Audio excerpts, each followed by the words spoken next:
ክሊር አግልኛ ጠይቀኛለህ። ሴቶች እኔ ልጠይቅ አንዴ ስማኝ ካልወራው ሰዎቹ አያውቁም ብለህ እኮ እያጭበረበርክ ነው። መጽሐፍ ቅዱስ አያውቁም ብለህ ለምን ታጭበረብራለህ? ቆይ ይህ ምን መንጫጫት ነው? ምን ሆነሃል? ካልወራው አሁን ብሶት ብቻውን አንዴ ተረጋጋ። ካልወራው አትንገራቸው። ኧረ ተረጋጋ። ካልወራው ዲያቆን ሙዴታ ያላችሁ ነገር በቦልድነስ አለ የተናገር ካልወራው ስጦታ ላይ ልጠይቁት ነቢያ ቀርቷል፣ ሐዋርያ ቀርቷል ያሉበት ካልወራው ልጠይቁት። እያዳመጥከኝ ፕሊዝ። እንግዳው በቃ ለፍልፉ አያውቁም ብለህ አያነቡም ብለህ ህዝቦችን ዋሽ። ቅድም እንዳልኳችሁ የመሐመድን ነብይነት እኮ እንቃወማለን። የመሐመድን ነብይነት የምንቃወመው እኮ መሐመድ ወንድ ስለሆነ ወይ ሴት ስለሆነ አይደለም። ነብይነት የሚባል ነገር ቆሟል ስለምንል እኮ ነው እንዴ። እስልምና ላይ ፕሮቴስታንቶች ወገኖቻችን ሲሰሩ የመሐመድን ነብይነት አንቀበልም ይላሉ። ኦኬ ለምን ሲባል የመሐመድን ነብይነት የማይቀበሉበት ምክንያት ሐሰተኛ ነቢይ ነው። ምክንያቱም ጥቅስ ይጠቅሳሉ አይደለ? ከመጽሐፍ ቅዱስ ፕሮቴስታንቶቹ ምን ብለው ይኸው ከዚህ በኋላ የመጡት ነቢያቶች ሐሰተኞች ናቸው የሚለው። ኦኬ እኛ ጋር መጥተው ግን ይኸው ፕሮቴስታንት ወገኖቻችን ግን መጥተው እኛ ጋር ነብይነት አለ ይሉናል። ነብይነት ካለማ ለምን የመሐመድን ነብይነት ተቀበሉ? እናንተ እኔ ወንጌል አማኝ ነኝ። ወንጌል አማኝ በቤተ እምነትማ የለም። የት ነህ? ጴንጤቆስጣል ነህ? በጣም ጥሩ። እሺ የሴቶች ነቢያት ሴቶች ያጠምቃሉ ያቆርባሉ በእናንተ ቸርች? አያጠምቁም። አሁን የተናገርክበት ላይ ልጠይቅህ። የጸጋ አንዴ ቆይ፣ እሱን ክሊር አግልኛ ጠይቀኛለህ። ሴቶች እኔ ልጠይቅህ። አንዴ ስማኝ ካልወራው ሰዎቹ አያውቁም ብለህ እኮ እያጭበረበርክ ነው። መጽሐፍ ቅዱስ አያውቁም ብለህ ለምን ታጭበረብራለህ? ቆይ ይህ ምን መንጫጫት ነው? ምን ሆነሃል? ካልወራው አሁን ብሶት ብቻውን አንዴ ተረጋጋ። ካልወራው አትንገራቸው። ኧረ ተረጋጋ። ካልወራው ዲያቆን ሙዴታ ያላችሁ ነገር በቦልድነስ አለ የተናገር። ካልወራው እንዴ ተረጋጋ ወንድሜ። ኮንቨርሴሽን ቻልበት፣ ንግግር ቻልበት። ተረጋጋ ፕሊዝ። እኔ ተረጋግቻለሁ። አሁን ጥሩ ከተረጋጋ ተረጋጋና ስማኝ። ጸጋ ስጦታ ላይ ልጠይቁት። ነቢያ ቀርቷል፣ ሐዋርያ ቀርቷል ያሉበት ካልወራው ልጠይቁት። እያዳመጥከኝ ፕሊዝ። እንግዳው በቃ ለፍልፉ አያውቁም ብለህ አያነቡም ብለህ ህዝቦችን ዋሽ። እሺ ጥሩ መውጣት ትችላለህ፣ ችግር የለውም። እሺ ፕሊዝ እንዳትሳደቡ። እሺ ይሳደብ እሱ ችግር የለውም። የፈለገ ይናገር። ያው ካልወራ የታወቀ ነው፣ ታውቁታላችሁ ወንድሞቻችን እና ካልወራ ወንድማችን። እሺ እና እንዳትሰድቡት። እሺ እሱ የፈለገ ይበል፣ ፋይን፣ ችግር የለውም።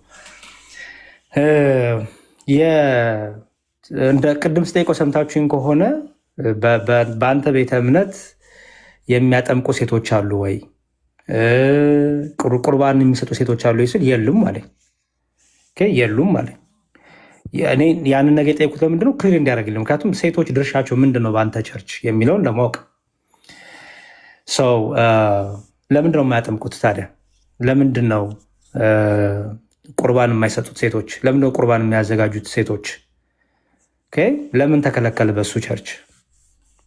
ከዚህ ተነስተን እንሄዳለን ማለት ነው። ከዛ ወደ ነቢያቱ እንመጣለን። ብትረጋጋ ኖሮ እኮ ብዙ ነገር እናወራ ነበረ። ግን ካልወራ ወንድማችን መረጋጋት። እሺ እና በእኛ ቤተክርስቲያን ያለው ይሄ ነው። እንደምታዩት ለምሳሌ በአውደ ምሕረት ጉባኤ ህዝቡን ሰብስባ አውደ ምሕረት ላይ ማስተማር አትችልም ሴት። እንደዚህ ግን መማማር እንችላለን። ይኸው አሁን እኮ የተማማር እህቶቻችን በጣም ጀግና እህቶቻችን አላችሁ። እንዲሁ ብዙ ጊዜ ይሰማለሁ ሙስሊሞች እናንተ ለማሸማቀቅ እንዳታስተምሪ እኮ ተብለሻል። ኖፕ እንደዛ ማለት አይደለም። ኖ እንደዛ ማለት አይደለም። ቅዱስ ጳውሎስ በጉባኤ ነው የሚለው። በጉባኤ ሲባል የትኛው? ይሄ ኮንግሬሽን ማለት ነው፣ ስብስብ ማለት ነው። ለአምልኮ ሲሰባሰቡ ክርስቲያኖች በክርስቶስም ሲሰባሰቡ እህቶቻችን ቆመው ያንን መስበክ እንደዚህ ያለውን ነገር በእኛ ቤተክርስቲያን ልማድም አይደለም፣ በጥንቷ ቤተክርስቲያንም እንደዛ አይደለም። ሰው እንደዛ እናረግም እኛ ልማዳችንም አይደለም እንዳልኩት። ለምሳሌ አሁን ትዝ ይላችሁ በሶስቱ ጉባኤዎች ላይ ንቅያ፣ ቁስጥንጥንያ፣ ኤፌሶን በሚባሉ ጉባኤዎች ላይ ሴት አታገኙ። ሴት ነበረች? እስቲ በኒቅያ ጉባኤ ላይ ሴቶች ጳጳሳት ነበሩ አትሉኝም? ሴቶች መነኮሳት ነበሩ አትሉኝም? አደለ? ምክንያቱም ይሄ ከአገልግሎቱ ጋር ከመስዋዕቱ ጋር ከቅዳሴው ጋር ከማጥመቁ ጋር የተገናኘው የወንዶች የክህነት ለወንዶች የተሰጠ ነው። ክርስቶስም የመረጠው 12 ሐዋርያት ነው።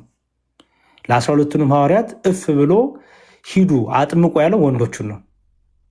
እደግመዋለሁ፣ አጥምቁ ያለው ወንዶችን ነው። ሴት ልጅ ታጥምቅ የሚል ነገር የለም በመጽሐፍ ቅዱሳችን። 120 ቤተሰቦች ነበሩት ሲላችሁ ነው። ከዛ ውስጥ እኮ አሉ እኮ 36ቱ ቅዱሳት አንስት አሉ። ግን ከ32ቱ ቅዱሳት አንስቱት በሉ ሂዱና አጥምቁ የተባሉ አሉ? የሉም። ይሄ ማለት ግን እንዲያው ተከለከለች ታገደች ማለት ነው አይደለም። ደግሞ ደግሞ እንደ እመቤታችን ደግሞ የተወደደ ደግሞ ማንም ሴት የለም። ሴት ደግሞ ከፍ ብላለች። በእመቤታችን ደግሞ የአምላክ እናት ተብላለች፣ የክርስቶስ እናት ተብላለች፣ የጌታ እናት ተብላለች ሴት ልጅ። የእንትን ጉዳይ አይደለም፣ ባይዘው ይሄ የፆታ ጉዳይ አይደለም፣ የአገልግሎት ጉዳይ ነው። አሁን ስለ አገልግሎት ነው። ለምሳሌ ወንዶቹ ልኮ ካህናት አይደሉም። ወንዶቹ ሁሉ ካህናት አይደሉም እኮ አይደል? ለምን እኔ ይገርመኛል። ሴቶች ለምን ቄስ አልሆንም ሲሉ ሴቶች ይገርመኛል። ወንድ ሁሉ እኮ ቄስ አይደለም ነው እንዴ? አይደለም እኮ ወንድ ሁሉ ቄስ አይደለም። ወንድ ሁሉ ዲያቆን አይደለም። ወንዶቹ እኮ ኮምፕሌን አላረጉም አይደል እንዴ? እኔ ለምን ዲያቆን አልሆንኩም አላሉ። ወንዶቹ ሁሉ እኮ አስተማሪ አይደሉም። አሁን ስለ አገልግሎት ነው እንጂ ስለ ፆታ ጉዳይ አይደለም የምናወራው። እና ይሄ ከፆታ ጉዳይ ጋር የምታገናኙት ውጡ። ከዛ የምናወራው ከአገልግሎት አንጻር ነው። ከአገልግሎት አንጻር ስናወራ ክህነትን በተመለከተ ዲቁናን፣ ቅስናን፣ ጵጵስናን በተመለከተ ይሄ ለወንዶች የሚሰጥ ነው። ለወንዶችም ሲባል ደግሞ ከወንዶች ደግሞ መንፈስ ቅዱስ የጠራው ለዚህ አገልግሎት መንፈስ ቅዱስ የፈቀደለት ለዚህ አገልግሎት እግዚአብሔር በመክሊት የጠራው አለቀ። በተረፈ ግን ሁሉ ግን የእግዚአብሔር ካህናት ተብሏል። አገልጋዮች ማለት ሁላችንም አገልጋዮች ነን። ሁላችንም የእግዚአብሔርን ቤት መጥረግ ራሱ እኮ አገልግሎት ነው። በነገራችን ላይ በእግዚአብሔር ቤት ትንሽ ባል አገልግሎት የለም። ቤቱንም የሚጠርቀውም ወንበር የሚያዘጋጀውም ቆሞ የሚሰብከውም በረከቱ አንድ ነው፣ ጸጋው አንድ ነው። ምክንያቱም ሰጪው እግዚአብሔር ስለሆነ ሁሉ ልዩ ልዩ መንፈስ ቅዱስ እንደሰጠ ሁሉ ልዩ ልዩ ጸጋ አለው። የመስበክ የማስተማር አጋንንት የማውጣት ሁሉ አጋንንት ያወጡ። ስለዚህ በእኛ ቤተክርስቲያን መጽሐፍ ቅዱሳዊ ነገር ይዞ የሚሄድ ነው ያለው። ቅድም እንዳልኳችሁ የመሐመድን ነብይነት እኮ እንቃወማለን። የመሐመድን ነብይነት የምንቃወመው እኮ መሐመድ ወንድ ስለሆነ ወይ ሴት ስለሆነ አይደለም። ነብይነት የሚባል ነገር ቆሟል ስለምንል እኮ ነው እንዴ። እስልምና ላይ ፕሮቴስታንቶች ወገኖቻችን ሲሰሩ የመሐመድን ነብይነት አንቀበልም ይላሉ። ለምን ሲባል በቃ ከዚህ በኋላ ነቢያት የመሐመድን ነብይነት የማይቀበሉበት ምክንያት ሐሰተኛ ነቢይ ነው። ምክንያቱም ጥቅስ ይጠቅሳሉ አይደለ? ከመጽሐፍ ቅዱስ ፕሮቴስታንቶቹ ምን ብለው ይኸው ከዚህ በኋላ የመጡት ነቢያቶች ሐሰተኞች ናቸው የሚለው። እኛ ጋር መጥተው ግን ይኸው ፕሮቴስታንት ወገኖቻችን ግን መጥተው እኛ ጋር ነብይነት አለ ይሉናል። ነብይነት ካለማ ለምን የመሐመድን ነብያት ተቀበሉ? እኛ እኮ የመሐመድን ነብይነት እኮ የማንቀበለው እኮ ነቢያት በቃ የመጨረሻው ነቢይ ዮሐንስ ነው ብለን ስለምናምን እኮ ነው። ዮሐንስ መጥምቅ ነው በቃ የመጨረሻው ነቢይ። ቅድም እንዳልኩት አሁን የአሁኑ ዘመን ነቢይ ምን ሊነግረን ነው? እስቲ አእምሯችሁን አሰሩ። ምን ሊነግረን ነው? እስቲ ንገሩኝ። እስቲ አሁን በዘመናችን ነቢያት የሚባሉት ምን አዲስ ነገር ተናገሩ?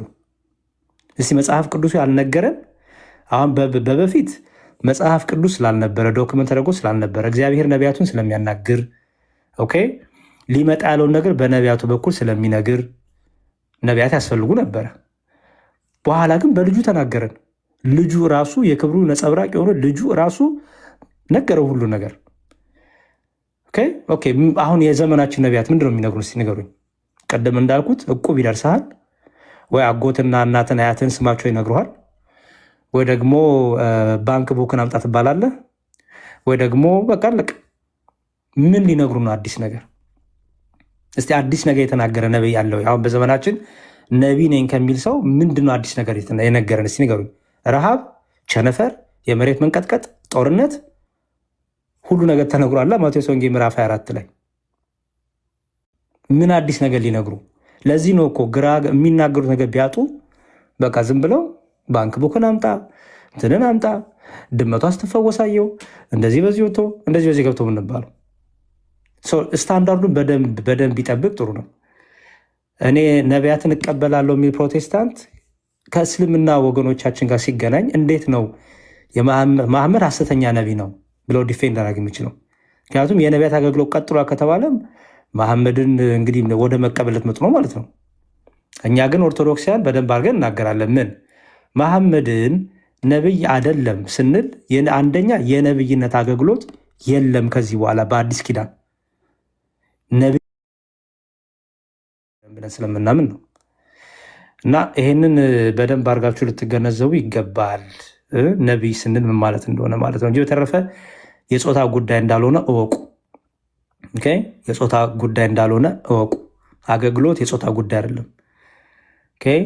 ወንዶች ካህናት ቢሆኑ ዲያቆናት፣ ቀሳውስት፣ ጳጳሳት ቢሆኑ ወንድ ስለሆነ ብቻ ሳይሆን መንፈስ ቅዱስ ደግሞ ምርጫ ስለሆነ፣ ምክንያቱም ወንድ ሁሉ ጳጳስ አይሆንም፣ ወንድ ሁሉ ዲያቆን አይሆንም፣ ወንድ ሁሉ ቄስ አይሆንም።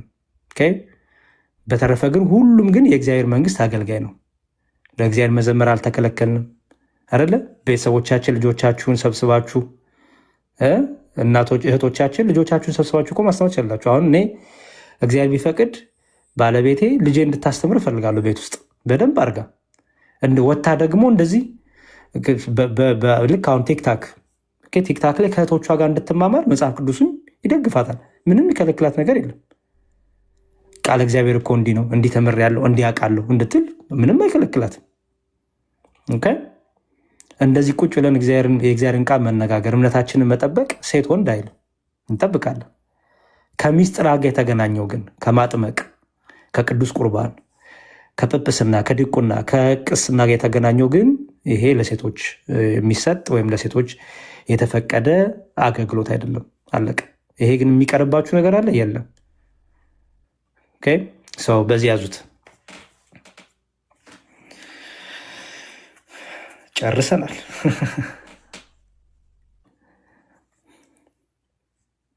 ቃሌትን ያሰማልን ዲያቆን። አሜን። አይ ብዙ ጊዜ እንደዛ ስለሚነሳ ነው። ኢቨን ራሱ ከእስልምናው አንጻር ቲንክ ጓል ጥያቄ ያላት ጓል ቀጥ በቃ ያው ከእስልምናው አንጻር ስለሚነሳ ነው ሴት ልጅ ወታ ማስተማር የለባትም የሚለው ነገር ያሉትና መጥተው እንዲህ እናንተ እንደዚህ ጋር ወታችሁ ትናገራላችሁ ጳውሎስ ክልኳ የሚባል ነገር ስላለ ከዛ አንጻር ነው። ችግር የለውም። የጳውሎስን አይ ቲንክ ቅድም አብራርቻለሁ። ጳውሎስ ያንን ሲናገር በማህበር ወይም ክርስቲያኖች ህብረት አድርገው ሚስጥራትን በሚሳተፉበት በሚጠመቁበት በዚህ ሁሉ ሴት ልጅ ያንን ነገር አታድርግ ነው። የፆታ ጉዳይም ሳይሆን ይሄ ስልጣን የተሰጣችሁ ለሐዋርያ ስለሆነ በቃ አለቀ እኮ። ቀላል እኮ ነው። ይህንን ስልጣን ደግሞ መጽሐፍ ቅዱሱ ይናገራል እኮ። እፍ አለባቸው፣ ሐዋርያትንም ጠራቸው፣ ሰበሰባቸው። ከዛ ምን አለባቸው? እፍ አለባቸው። ከዛ ምን አላቸው? ያሰራችሁ የታሰረ ይሆናል፣ የፈታችሁ የተፈታ ይሆናል። ከዛ ደግሞ ድጋሚ ደግሞ ሁለት እያደረገ በዓለም ሁሉ ሲልካቸው እንዲያጠምቁ ደግሞ የነገራቸው ማለት ነው ራሳቸው ሐዋርያትን ነው። ከመቶያ ቤተሰብ ውስጥ እኮ ነገርኳችሁ 36ቱ ቅዱሳት አንስት የሚባሉ አሉ። እነዛ ቅዱሳት አንስት አገልግሎታቸው ምን ነበረ? ይማማራሉ፣ እዛ ውስጥ ሐዋርያትን በአገልግሎታቸው ያግዛሉ፣ በሚያስፈልጋቸው ነገር ሁሉ ያግዛሉ ሐዋርያትን። ይራዳሉ። በጣም እኮ ጀግና ፌበን የምትባል ሴት እኮ አለች። በጣም መከራ የተቀበለች እኮ ቅዱስ ጳውሎስ ፌበንን ሰላም በሉልኝ እያለ እንዲሁም መከራ ከሚያደርስባቸው ከነበሩት ውስጥ አንዷ እኮ ፌበን ነበረች እኮ። በጣም እኮ ጠንካራ ሴቶች አሉ በመጽሐፍ ቅዱሳችን በጣም። ከዛ በላይ ደግሞ አልኳችሁ እኮ በእመቤታችን በድንግል ማርያም ደግሞ ሴትነት እኮ ደግሞ ከፍ ብሏል። የምን የአምላክ እናት ሴት ልጅ ደግሞ የአምላክ እናት ተብላለች። አሁን ይሄ ጉዳይ ግን አለ። አሁን የምናወራው ግን ስለ ሚስጥራት ከጥምቀት ከቅዱስ ቁርባን ጋር የተያያዘውን ስለሆነ ይሄ ደግሞ ለሐዋርያ የተሰጠ ነው። ከዛ አንጻር እሺ፣ ጓል ሰላም ላንቺ ይሁን። እንዴት ናቸው? እግዚአብሔር ይመስገን። እግዚአብሔር ይመስገን። ደህና። ጥሩ። አሁን እኔ አንደርስታንድ ዳት ለምሳሌ የተናገርከው እስካሁን ያስተማርከው ገብቶኛል። ነገር ግን የኔ ጥያቄ ምንድን ነው? መንፈስ ቅዱስ የመረጣቸው እነሱን ናቸው ካልን አሁን ሁሉም ወንዶች አይመረጡም፣ ግን መንፈስ ቅዱስ የመረጣቸው ብቻ ነው እንትን የሚያደርጋቸው። መንፈስ ቅዱስ ሴት ልጅ አይመርጥም ማለት ነው? ከምስጢራት ጋር በተገናኘ ጉዳይ ማጥመቅ፣ ቅዱስ ቁርባንን አዘጋጅቶ ህዝቡን ማብላት ማጠጣት፣ የጌታን ስጋና ደም መስጠት፣ ይሄ ለሴት ልጆች የተሰጠ የአገልግሎት ጸጋ አይደለም። ኦኬ፣ እና ምክንያቱ ምንድን ነው ብዬ መጠየቅ እችላለሁ? ትችላለች፣ ችግር የለውም። ምክንያቱ ለአገልግሎት ሲመረጡ ለዚህ ጸጋ የተመረጡት ወንዶች ስለሆኑ ሐዋርያት ስለሆኑ ነው። የመጀመሪያው ምክንያት ለምን ማለት እንዴት? አሁን በእግዚአብሔር ምርጫ ላይ ለምን ይሄን መረጥ ካንልም መቼም ማለት ኦፍኮርስ፣ ግን ወንዶች ብቻ ናቸው ሲባል እኔ አሁን ለምሳሌ ሴት ነኝ አይደለ? ሌፍት አውት ነው። ቅድም እኮ ምን አልኩሽ? አስተውይ። ወንዶች ሁሉ እኮ ደግሞ ቄስ አሁንማ ወንዶች ሁሉ እኮ አያጠምቁም፣ ግን ሌፍት አውት ስሜት አይሰማንም። ለምሳሌ እኔ ዲያቆን ነኝ፣ ወንድሜ ዲያቆን አይደለም። አንተ ዲያቆን ነህ፣ እኔ ሌፍት አውት ስሜት ይሰማኝ አይለኝም። አሁን የኢሞሽን ጉዳይም አይደለም። በቃ የሆነ እኔ በቃ የስሜት ጉዳይ ሳይሆን አንቺ በራስሽ እግዚአብሔር እንድታገለግል ሁሉም የእግዚአብሔር መንግስት ካህናት ናቸው ይላል መጽሐፍ ቅዱስ። ይህን አስተውይ። ካህናት ናቸው ሲል ሁሉም ያጠምቃሉ፣ ሁሉም ያቆርባሉ እያለ አይደለም። ሁሉም ምስጢራት ይፈጽማሉ እያለ ሳይሆን ሁሉም አገልጋይ ናቸው። እግዚአብሔርን ማገልገል፣ እግዚአብሔርን ማመስገን፣ እግዚአብሔርን በሁሉ ነገር ማገልገል ለሁሉ የተሰጠ ነው። ለምሳሌ አንቺ ጓል አለሽ አይደል? ለምሳሌ ወደ ቤተክርስቲያን መተሽ እህቶች ወንድሞች እንዲማሩ ብታመቻች፣ ኑ ወደ እግዚአብሔር ቤት እንሂድ ብትይ፣ ኑ እንማር ብትይ፣ አይሹ በቤትሽ ደግሞ በጎረቤቶችን ጓደኞች ሰብሰቦች ደግሞ ቃል እግዚአብሔር ብትነግሪያቸው፣ እግዚአብሔር እኮ በህይወቴ ላይ ይሄን አደረገ፣ እግዚአብሔር ማለት እኮ ይሄ ነው፣ እስቲ ኑ እንዘምር አብረን፣ እስቲ ኑ ወደ ቤተክርስቲያን ሄደን ሰንበት ተማሪ ሆነን እግዚአብሔርን አብረን እናገልግል፣ በዝማሬው በወረቡ፣ እስቲ ደግሞ አብረን ሄደን ቅዳሴ እያስቀደስን ከሚስጥራቱ እያይሹ። ይሄ ሁሉ ጸጋ አለን። ይሄ ሁሉ ያለ ሊሚት ለሁሉም ተሰጥቷል። ኦኬ፣ አሁን አስተውይ። ይሄ ሁሉ ጸጋ ለሁላችን ተሰጥቷል። ግን ሁሉ ግን ምን አይሉም? ሁሉ አይሰብኩም። ሁሉ አንድ የሚዩት አድርጉልኝ ፕሊዝ። ሁሉ አጋንንት አያወጡም አይደል? ሁሉ አያጠምቁም። ደግሞ ለዚህ ደግሞ ጸጋ ተብሎ ደግሞ የሚጠሩ ወደ አገልግሎቱ የሚጠሩ አሉ። በዚህ ጸጋ ላይ ግን እግዚአብሔር ባወቀ ይህን ጸጋ የሰጠው ይህን ጥሪ ይህን በተለይ ከምስጢራት ጋር የተያዘውን ስልሽ ከሳክሪመንት ጋር ከሆሊ ሳክሪመንት ጋር የተያዘውን ግን የተሰጠው ለማን ነው? ለወንዶች ነው። በተረፈ ግን እህቶቻችን ግን አውደ ምሕረት ላይ ቆመሽ መዘመር አትከለከይም። አላየሽም እንዴ? በየቤተክርስቲያኑ ትላልቅ ጉባኤ ሲኖሩ በዓላት ሲኖሩ እህቶቻችን ዘማሪያን በጣም ብዙ እኮ ሴት ዘማሪያን አላየሽም? አይተሻል? በየሰንበት ትምህርት ቤቱ የሚገርሙ ሴት ዘማሪያን አሉ። በየገዳሙ እንትን ቴዎሎጂ ስኩል ቴዎሎጂ ትምህርት ቤት ሴቶች እኮ መምህራን አሉ እኮ እናቶች አሉ። ባይዘወይ ቅዳሴ የሚያስተምሩ መጽሐፍትን የሚያስተምሩ እኮ አሉ። የሚገርምሽ ቅዱስ ጳውሎስ ግን እየተናገረ ያለው በአምልኮ ጊዜ ያለውን ነው። በአምልኮ ጊዜ በእኛ በኦርቶዶክሳዊ ቤተክርስቲያን በአምልኳችን ጊዜ አምልኳችን ባዶ አይደለም። አየሽ፣ አምልኳችን ቅዱስ ስጋው ክቡር ደሙ አለው። አምልኳችን ከምስጢራት ጋር የተገናኘው ነው። እኛ በዛን ጊዜ ይህን ነገር ሊያደርጉ የሚችሉት በዛ ጸጋ የተጠሩ ማን ናቸው? ወንድሞቻችን ናቸው እንጂ ይሄ የሌፍት አውት ጉዳይ አይደለም። ለምሳሌ ልስጥሽ። ለምሳሌ ልጅ መፀነስ የምችሉት እናንተ ናችሁ አይደል? ጓል ወንድ ልጅ ለመፀነስ አይችልም ብልሽ ምንድን ነው የምትይኝ? አልፈጠረውም እንደዛ። በቃ አሁን እግዚአብሔር ባወቀ ለወንድ ልጅ የሰጠው ምን አለ? የራሱ የሆነ የተፈጥሮ ጸጋ አለ። ሴት ሰጣት የራሷ ጸጋ አለ አይደል? ሌፍት አውት ሆንን ግን አንልም። አየሽ፣ ልክ እንደዛ ሁሉ ለሁሉ አገልግሎት ተፈቅዷል። ሁሉ እግዚአብሔር እንዲያመሰግኑ ተፈቅዷል። ሁሉ እግዚአብሔር እንዲቀድሱ ተፈቅዷል። ሁሉ በቻሉት መጠን ሁሉ ከእግዚአብሔር ጋር እንዲኖሩ እግዚአብሔር እንዲያገለግሉ ተፈቅዶላቸዋል። ግን ሁሉ ግን አያጠምቁም። አሁን ደግሞ ወደ አገልግሎቱ መጠናሹ ስፔሲፊክ አደረግ ነው። ሁሉ ግን የጌታን ስጋና ደም እያዘጋጁ አያቆሩም። ይሄ ደግሞ ለማን ነው የሚሆነው? ልክ ጌታ ሐዋርያትን ብቻ መርጦ ወደ ዓለም ሁሉ ሂዱ፣ አሁን ወደ ዓለም ሁሉ ሂዱ፣ ወንጌል ለፍጥረት ሁሉ ስበኩ፣ ከዛ ደግሞ ምን አድርጉ? አጥምቁ ያለው ወንዶችን ነው አይደለ? በቃ ታዲያ ሌሎቹ ወንዶች እኮ አሉ እኮ ባይዘው ከ120 ቤተሰብ ውስጥ እኮ 36 ቅዱሳት አንስትና 72 አርድእት እኮ አሉ፣ ወንዶች እኮ አሉ። እንዴ ለምን እኛ አላጠመቅንም? እኛ ስለምን ሌፍታው ተሰማን አላሉ? ምክንያቱም የስሜት ጉዳይ ሳይሆን በጸጋ የሚጠሩ አሉ። ለዛ ጸጋ ደግሞ አንቺ አጋጅቶኛለሽ። ለምሳሌ ደግሞ ሌላ ስትሽ ጥሩ ምሳሌ አስታወሱኝ። አሁን እፎይን አየሽው አይደል? እዚህ ቲክታክ ላይ እፎይ አሁን የተሸከመውን ሸክም አይተሸዋል አሁን የእፎይ እውቀት የእፎይ ጭንቅላት ለሁሉ የተሰጠ ነው አይደለም? እፎይ ደግሞ የተጠራበት ደግሞ ልዩ ጸጋ አለው ማለት ነው አይደል? አሁን ሌሎቹ አሁን እኔ ወንድ ነኝ የእፎይ አይነት ነገር ለምንድን ነው እንዴ ምናምን ብዬ ኮምፕሌን አላደርግም። ለምሳሌ ኮምፕሌን ማላደርገው ሁሉ ደግሞ ጸጋ ልዩ ልዩ ስለሆነ ለፍጥረት ሁሉ እግዚአብሔር ጸጋ ሰጥቷል፣ መክሊት ሰጥቷል። ለሁሉ የተለያየ ጸጋ ሰጥቷል። ደግሞ ሁሉ ደግሞ ህዝቡን እንዲያገለግል ደግሞ ለሁሉ ልክ ህዝቡን ተመልሶ የሚያገለግሉበት በተለይ ከሚስጥር ጋር የተገናኘው ነገር ደግሞ ሁሉ የሚያደርገው ሳይሆን በዚህ ጸጋ የተጠሩ በዚህ ጸጋ እግዚአብሔር የጠራቸው የመረጣቸው ለዚህ ጸጋ የሾማቸው ካህናት፣ ዲያቆናት፣ ጳጳሳት ስፔሲፊክ ይሆናሉ ማለት ነው። እንደዚህ አባባል ልክ ለምሳሌ እንደ ኖርማል እንደ ተፈጥሮ በምድር ያለው ሴት ልጅ ታረግዛለች፣ ትወልዳለች፣ ወንድ ልጅ አያረግዝም እንደማለት ሴት ልጅ ዝም ትበል የሚለውን እንደዛ እንደማለት ነው ብለን ነው የምንወስደው ወይስ እንዴት እናደርገዋለን? ዝም ትበል ሲል ምን መሰለሽ፣ ዝም ብሎ ዝም ትበል አይደለም ያለው፣ በጉባኤ መካከል አይደለም የሚለው አይደል? ዝም ትበል ብሎ በየት የሚለውን እኮ ሎኬሽኑ ስፔሲፊክ ቦታውን ነግሮሻል አይደል? ጉባኤ ይላል። በሐዋርያቱ ጉባኤ ሲሉ የቱን መሰለሽ?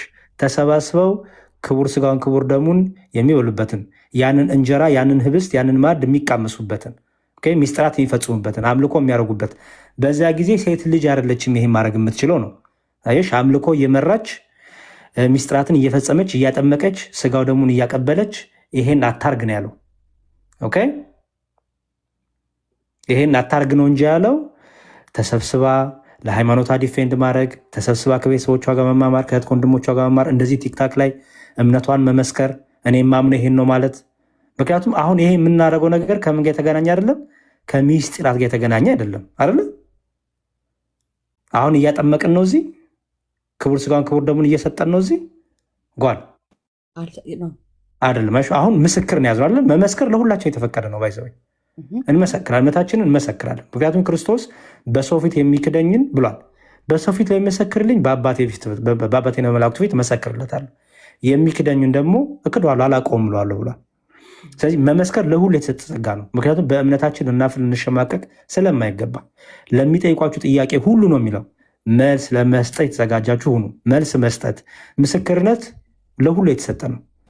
ግን ደግሞ ወደ ስፔሲፊክ ነገር ግን ማጥመቅ ይሄ ከሚስጥራት ጋር ወደ ቤተክርስቲያን ከመጨመር ጋር የተገናኘው ግን ሲመጣ ግን ይሄ ለወንዶች የተሰጠ ነው፣ ለሁሉ የተሰጠ አይደለም። ለሁሉ ወንዶችም የተሰጠ አይደለም እንጂ በተረፈ እንዳልኩሽ ነው። ቴዎሎጂ ብትሄጂ በጣም ብዙ እናቶች መነኮሳት መምህራን አሉ። ኦኬ፣ ቅዳሴ መምህራን አሉ፣ እናቶች መነኮሳት ብዙ አሉ።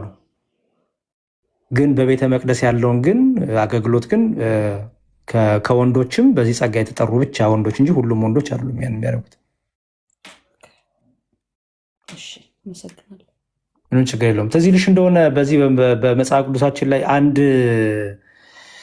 ባለ ሀብት ብሎ ጌታ በምሳሌ ሲያስተምር ለአንዱ 5 ለአንዱ 2 ለአንዱ 1 መክሊት ሰጣችሁ አይደለም የሚለው። ትዝ ይልሽ እንደሆነ 5 የተሰጠው አለ፣ 2 የተሰጠው አለ፣ 1 የተሰጠው አለ አይደል? 5 የተሰጠው 2 ከተሰጠው 2 የተሰጠው ደግሞ 5 ከተሰጠው ኮምፕሌን ያደረገ የለም በመሃላቸው። 2 የተሰጠው እንዴ ለሱ ለሰጠኝ 5 ሰጠኝ አላለም። ያሹ 5 የተሰጠውም እንደተሰጠው ጸጋ መጠን ፍሬ ማፍራት ይጠበቅበታል። ያሹ 2 የተሰጠውን ደግሞ እንደተሰጠው ጸጋ መጠን እንዴ ለሱ 5 ሰጠ ለኔ 2 ሰጠ ብሎ ኮምፕሌን ሌፍት አውት አደረከኝ አይልም። እሱም በተሰጠው ጸጋ ደግሞ ፍሬ ደግሞ ይጠበቅበታል።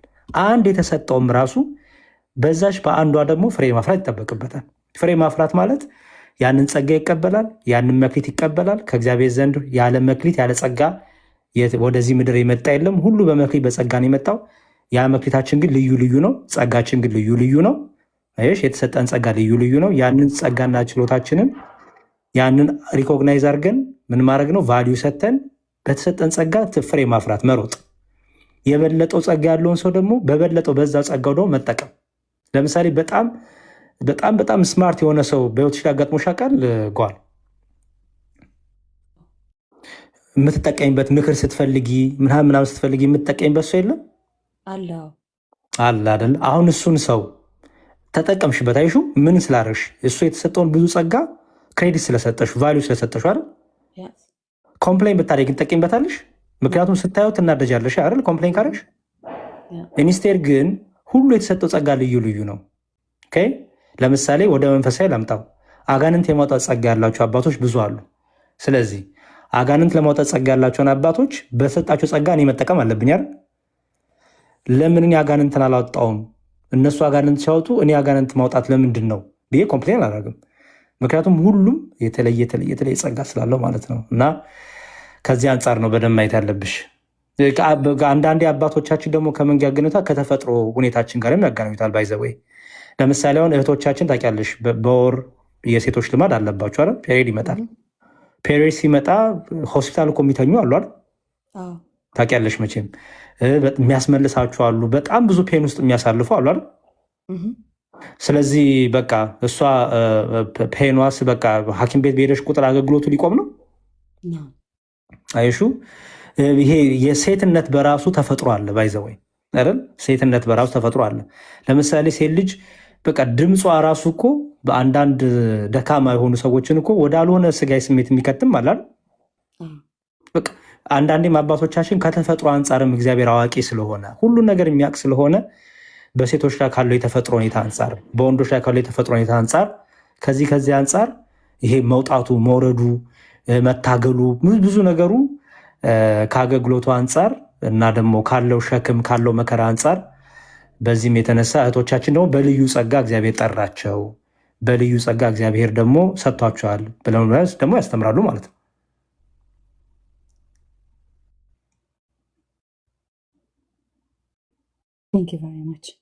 ሌላው በቃ ሌሎች ይቀጥሉና ኔክስት ታይም በቀደም ስለ ትሪኒቲ አስተማሪኝ ሰው ነበር እና እዛ ላይ አንዳንድ ጥያቄዎች አሉኝ፣ ግን አሁን ለሌሎች ድል ቴንክ ዩ ቨሪ ማች። ምንም ችግር የለውም። እንኳን ትሪኒቲን በአንድ ቤዚክ በጣም ቀላል በሆነ ነገር ላስረዳሽ። ኦኬ ሁሌም የማስረዳበት መንገድ ነው፣ ብዙ ሰው ይረዳዋል ያንን። ባይዘወይ አሁን እዚህ ጋር 368 370 ሰው አለ አይደለ? ጓል 370 ሰው በምንነትና በማንነት ብዬ ብጠይቅሽ በምንነት ስንት ሰው አለ? በማንነት ስንት ሰው አለ? በጠይቅሽ መልስሽ ምንድን ነው?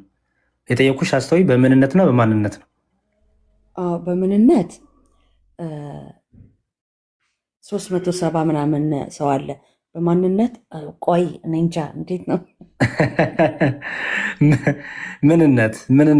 ምንነትና ማንነት። ምንነት ስንል ኔቸር እያለን ነው፣ ኤሰንስ እያለን ነው። አይ አንደርስታንድ እኮ ሰምሃው በስፔስ እና ማደር በታይምን አስረድቶኛል፣ እሱ ገብቶኛል። ግን እሱ እንዳለ ሆኖ ግን አሁን ለምሳሌ ስፔስ እና ታይም ጓል ምንነትና ማንነት ከተመለሽልኝ የስፔስ እና ማተር ጋር አንገባም። አሁን በምንነት መነን ብቻ ላቀልልሽ ነው። ከስፔስ ከማተርም በጣም የቀለለ በጣም ሲምፕሊፋይ ላደርግልሽ ነው። አሁን እዚህ ያለን ሰዎች በምንነት ስንት ነን?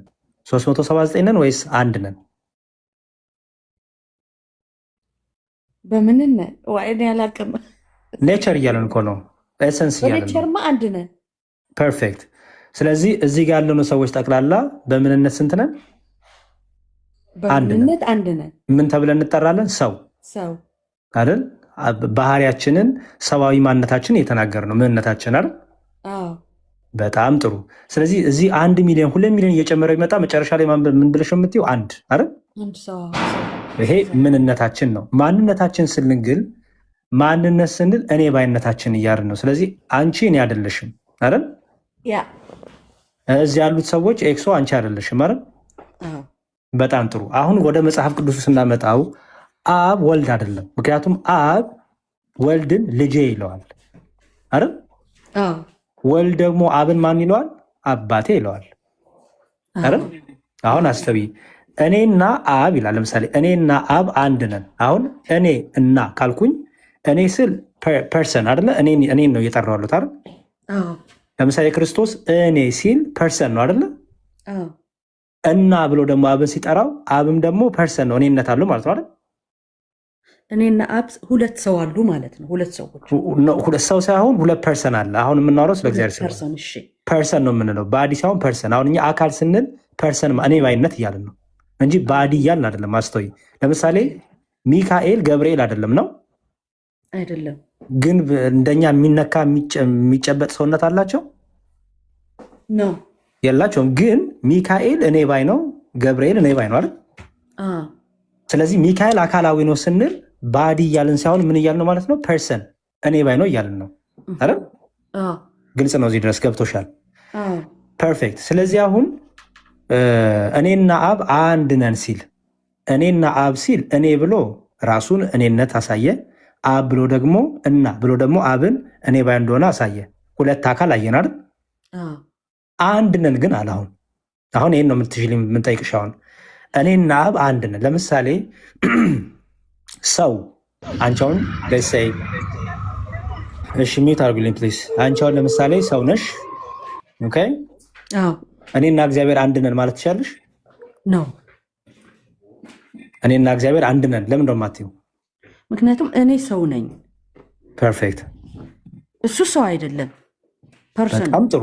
ስለዚህ ክርስቶስ ታዲያ እኔና አብ አንድ ነን ሲል እንዴት ምን ማለት ይመስላል? አንድ ቅድም አሁን እዚህ ጋር ያለነው ሰዎች በምንነት አንድ ነን ብለን አይደለ?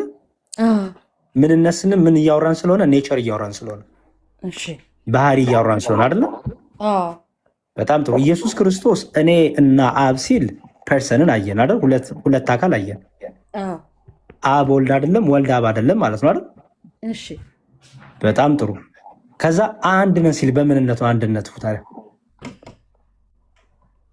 አንቺ ቅድም እኔና እግዚአብሔር አንድ ነን ማለት አልችልም ብለሽኛል። እንኳን አንቺ አይደለሽም አንድ ሙስሊም አስገብቼ እስቲ እኔና አላህ አንድ ነን ብሎ አይልም።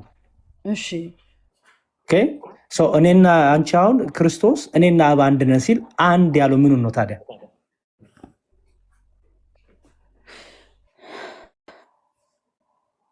እኔ ማለት አልችልም ብለሽኛል። አስተውይ፣ ቅድም እኔና እግዚአብሔር አንድ ነን ማለት አልችልም ብለሽኛል። እሺ አይደል? አልችልም ያልሽበት ምክንያት ለምንድን ነው ስልሽ ስለምን እያወራሽ ስለሆነ ነው። ስለ እግዚአብሔር ምንነት እያወራሽ ነው አይደል? ምንነት እያወራሽ ስለሆነ አዎ እኔና እግዚአብሔር አንድ አይደለንም፣ እኔ ሰው ብቻ ነኝ እያልሽ ነው አይደል? ሰው ብቻ ስለሆንሽ አንቺ ምን መሆናችም ከመለኮት ጋር አንድ መሆን አትችይም።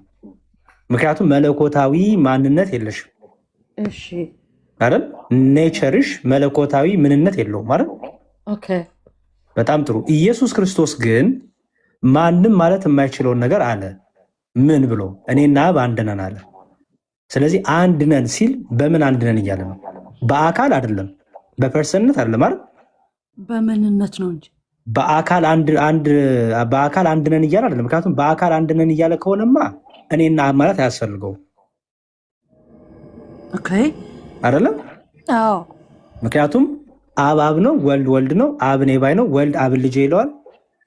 ምን አባቴ ይለዋል፣ አብ ደግሞ ወልድን ልጄ ይለዋል። ስለዚህ በአካል ሁለት አካል አለ። ታዲያ በምንድን ነው አንድ? ታዲያ አንድ ነን ያለው በምንድን ነው? በኔቸር ሊሆን ነው ማለት ነው። አም ኮንፊውዝድ ማለት እዚህ ጋር በጣም ለውስቱኛለሁ። እሺ ለምሳሌ ቅድም ወደ ኋላ ልመልስ። 394 ሰዎች በምንነት ስንት ነን አልኩሽ? አንድ ያልሽ ምን ሪፈር እያደረግሽ ነው? ሰው ስለሆኑ ኔቸር አይደል? ኔቸር። በጣም ጥሩ። አንቺና እግዚአብሔር አንድ ናችሁ? አይደለንም። ለምን አንድ አይደለንም ያልሽኝ? ምንን ሪፈር እያደረግሽ ነው? እኔ ሰው ነኝ። እኔ አሁን ለምሳሌ ፍጡር ነኝ፣ እሱ ደግሞ ጎበስ። አየሽ፣ አንድ አይደለንም ስትይ ምኑን ሪፈር እያደረግሽ ስለሆነ ነው? ምንነት ሪፈር እያደረግሽ ነው አይደል? ምንነት ሪፈር እያደረግሽ ስለሆነ አንድ አይደለንም ብለሽ መስመርሽን አሰመርሻል። በመጽሐፍ ቅዱስ አንድም ቦታ ላይ እኔና እግዚአብሔር አንድ ነን ያለ አታገኝም ከክርስቶስ ውጭ። ክርስቶስ ግን ይሄን ይላል። ለምንድን ነው ይሄን የሚለው ካልን አንደኛ ከአባቱ ከአብ ጋር ትክክል የሆነ አንድ ኔቸር ስላለ፣ አንድ ባህሪ ስላለ፣ እሱ ምን ይባላል? የአምላክነት የመለኮትነት ባህሪ አይደል? ለምሳሌ እዚህ ቆላሲያስ ላይ እንዲህ ይላል፣ ኢየሱስ ክርስቶስ በስጋ የተገለጠ እግዚአብሔር ነው፣ አምላክ ነው። ቆላሲያስ ላይ ቆላሲያስ 2:9 ላይ እንዲህ ይላል፣ አንብብልሽ የሚላል መሰለሽ። ኦኬ አንዴ ቪዲዮ ልክፈት። እሺ ቆላሲያስ ይታሻል። ኦኬ ቆላሲያስ 2:9 ላይ እንዲህ ይላል፣ እንደ ክርስቶስ ትምህርት ሳይሆን እንደ ሰው ወግና እንደ ዓለማዊ እንደ መጀመሪያ ትምህርት ባለ በፍልስፍና በከንቱ መታለል ማንም እንዳያማርካችሁ ተጠንቀቁ ካለ በኋላ በእርሱ ይላል። አይሹ በክርስቶስ ማለት ነው። በእርሱ የመለኮት ሙላት ሁሉ በሰውነት ተገልጦ ይኖራል። እሺ በእርሱ የመለኮት ሙላት ሁሉ በሰውነት ተገልጦ ይኖራል። እዚህ ጋር ሰውነት ሲል ሰው መሆኑን ያሳያል አይደለ? የመለኮት ሙላት ይላል። ይኸው በክርስቶስ የመለኮት ሙላት በሰውነት ተገልጦ ይኖራል። ስለዚህ መለኮትነት ምንድን ነው? ባህሪ ነው አይደለ? አይደለ? ሰውነት ደግሞ ባህሪ ነው አይደል? ኢየሱስ ክርስቶስ ፍጹም ሰው ፍጹም አምላክ ነው ሲባል ሰምተሽ ታውቂያለሽ አይደል? ፍጹም ሰው ፍጹም አምላክ ነው ስንል ማለታችን ምን እያለን ነው? እርሱ እግዚአብሔር አምላክ የነበረው በስጋ ተገለጠ እያለን ነው። በስጋ ሲገለጥ አምላክነቱን አልተወም። ሰው በመሆኑ ደግሞ አምላክ ሰው በመሆኑ ደግሞ ሰውነት ደግሞ አልጠፋም። ስለዚህ ምን ተባለ? ይኸው በእርሱ የመለኮት ሙላት ሁሉ በሰውነት ተገልጦ ይኖራል። ፍጹም የሆነ መለኮትነት በሰውነት ተገልጦ አለ ማለት ነው። ስለዚህ አሁን አንቺን እዚህ ውስጥ ልክተት። ለአንቺ መናገር ይቻላል? በጓል የመለኮት ሙላት በሰውነት ተገልጧል ይባላል? ስለዚህ አንቺ እኔና እግዚአብሔር አንድ ነን አይደለም ስትይኝ መለኮትነት ሪፈር እያደረግሽ አይደለ? ክርስቶስ ግን እኔና አባቴ አንድ ነን ሲል ግን ምን እያለ ነው? እርሱ በባህሪው ምንድነው? መለኮት ነው። መለኮት ስለሆነ ከአባቱ ጋር ምንድነው? እሱ አንድ ነው ማለት ነው። ስለዚህ አንድ መለኮት አለ ማለት ነው። ቅድም አሁን 412 ሰዎች በምንነት አንድ ነን አላልኩሽም? እሺ ልክ ክርስቶስም እኔና አብ አንድ ነን ሲል አንድ ነን ያለው ምኑን ነው ማለት ነው? ምንነቱን አይደል? በአካልማ አብ ወልድ አይደለም፣ ወልድ አብ አይደለም እኮ ቅድም ለየን። ምክንያቱም እኔ ብሎ እኔነት ፐርሰን ጠርቷል፣ አብ ብሎ ደግሞ አብን ደግሞ ጠርቷል አይደል? መጨረሻ ላይ ግን እኔና አብ ምንድነን አለ? ግን አንድ ነን አለ። ለምንድን ነው አንድ ነን የሚልበት ምክንያት? እርሱ ምን ስለሆነ? መለኮት ስለሆነ። አይሽ ፍጹም ሰው ፍጹም አምላክ ነው ስንል ይኸው ሰውነት ብሎ ፍጹም ሰው፣ መለኮትነት ደግሞ የመለኮት ሙላት ደግሞ ብሎ ፍጹምን አምላክነትን ያሳያል ማለት ነው። ስለዚህ የሥላሴን ትምህርት ስንማር በምንነት አንድ አምላክ፣ አንድ መለኮት፣ አንድ እግዚአብሔር፣ አንድ ፈጣሪ አለ ማለት ነው። ልክ እኛ በምንነት አንድ ኔቸር እንዳለን ማለት ነው። ሰው እንደምንባለው በምንነት አንድ አምላክ አለ ማለት ነው። በማንነት ስንል ግን ፐርሰን እያልን ነው። ፐርሰን ስንል ደግሞ አብ ወልድ አይደለም እያልን ነው። አይሹ ወልድ አብ አይደለም፣ መንፈስ ቅዱስ አብና ወልድ አይደለም እያልን ነው። ስለዚህ በማንነት በፐርሰን ሶስት አካል አለ። ሶስት አካል ስንል አካል ስልሽ ባዲ እያልኩ ሳይሆን ፐርሰን ነው እያልኩኝ ያሉት እኔ ባይነት ማለት ነው። ሶስት አካል አለ። ይሄ ሶስት አካል ግን ሶስት አካል መኖሩ ለምሳሌ እዚህ 400 ሰው መኖሩ 400 ምንነት አለን ያስብላል? አያስብላል። በምንነት የፈለገ ሰው ቢጨመር ቢበዛ በምንነት አንድ ነን አይደለ? ሶስት አካል መኖሩ ሶስት አምላክ ያስብላል ማለት ነው? አያስብልም ማለት ነው።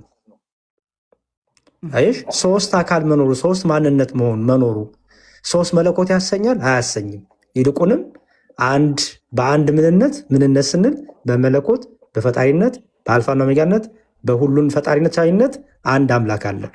ግን የአንድ አምላክ ግን በሶስት አካል ተገልጧል። ወይም ፐርሰን ምን ነው ማለት አካል ስንል ገብቶኛል። እዚህ ጋር በቃ ይሄ እንዳለ ገብቶኝ እንዳለ እንደዚህ ከሆነማ ይሄ አንድ የሆነ ቦታ ላይ አንድ ቨርስ አለ። አሁን ለምሳሌ ከኔ በቀር ወደ አብ መንገድ የለም የሚለው እንዴት እናደርገዋለን ማለት ነው? ተቋረጥሽ? አሁንስ ይሰማል? አሁን መተሻል። ኦኬ ይሄ እንዳለ ሆነ። ይሄ ገብቶኛል። እንደዚህ ከሆነ ታዲያ አንድ የሆነ መጽሐፍ ቅዱስ ላይ የሆነ ቨርስ አለ ከኔ በቀር ወደ አብ መንገድ የለም ይላል።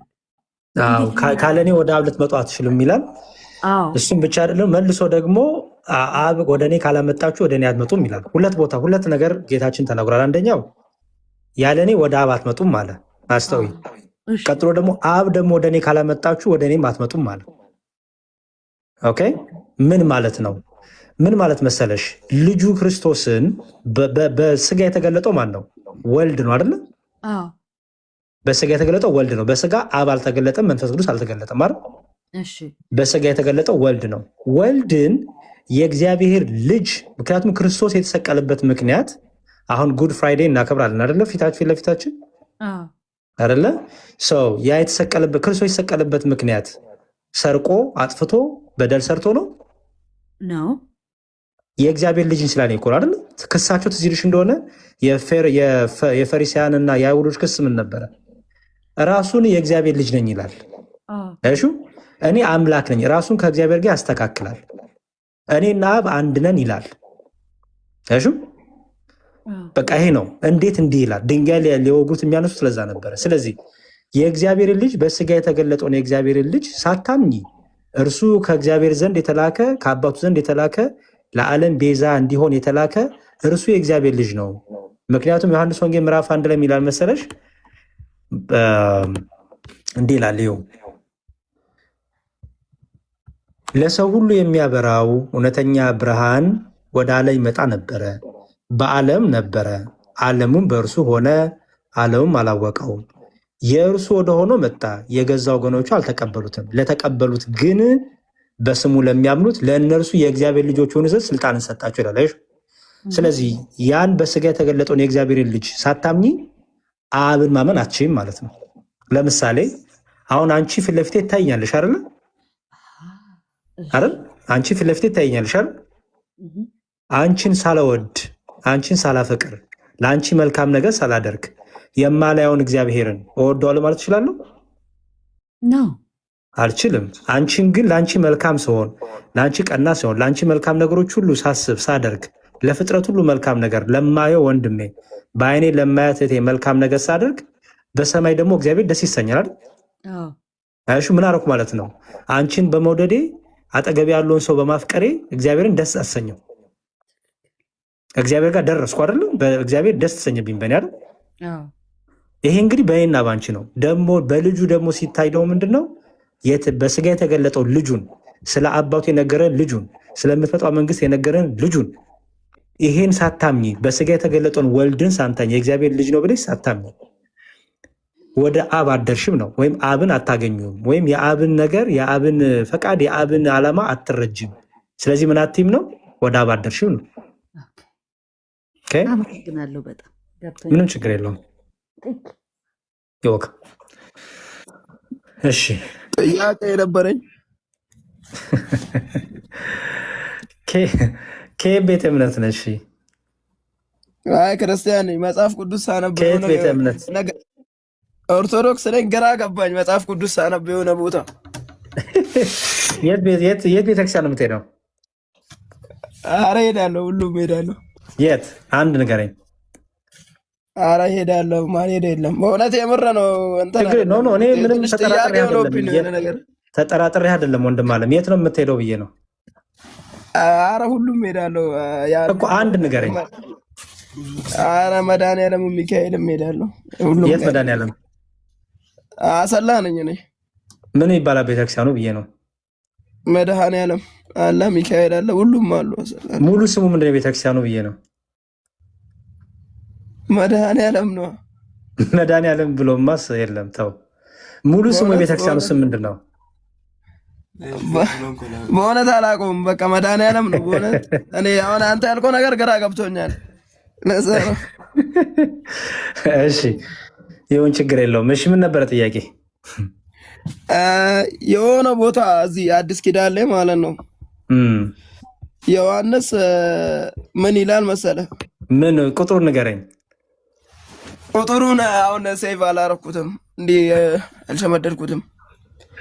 እሺ አንተን የሚል ቦታ አለ። ዮሐንስ እያጠመቀ ኢየሱስ ሲመጣበት ምናምን ከኔ ሊበልጥ ኢየሱስ ምናምን ብሎ ነበራ። እሺ ጥያቄን ትጨርስ፣ ችግር የለውም። ከዛ እዚህ ማቴዎስ ወንጌል ደግሞ እንትን ይላል ዮሐንስ ደቀ መዛሙርቶቹን የራሱን ደቀ መዛሙርቶች ልኮ የተባልኮ አንተ ነህ ወይስ ሌላ እንጠብቅ ምናምን ይላል። እንዴት ነው? ግራ ገባኝ። ግራ ገባ። እሺ ያው የሙስሊሞቹ የሚያነሱት ጥያቄ ነው ያነሳኸው።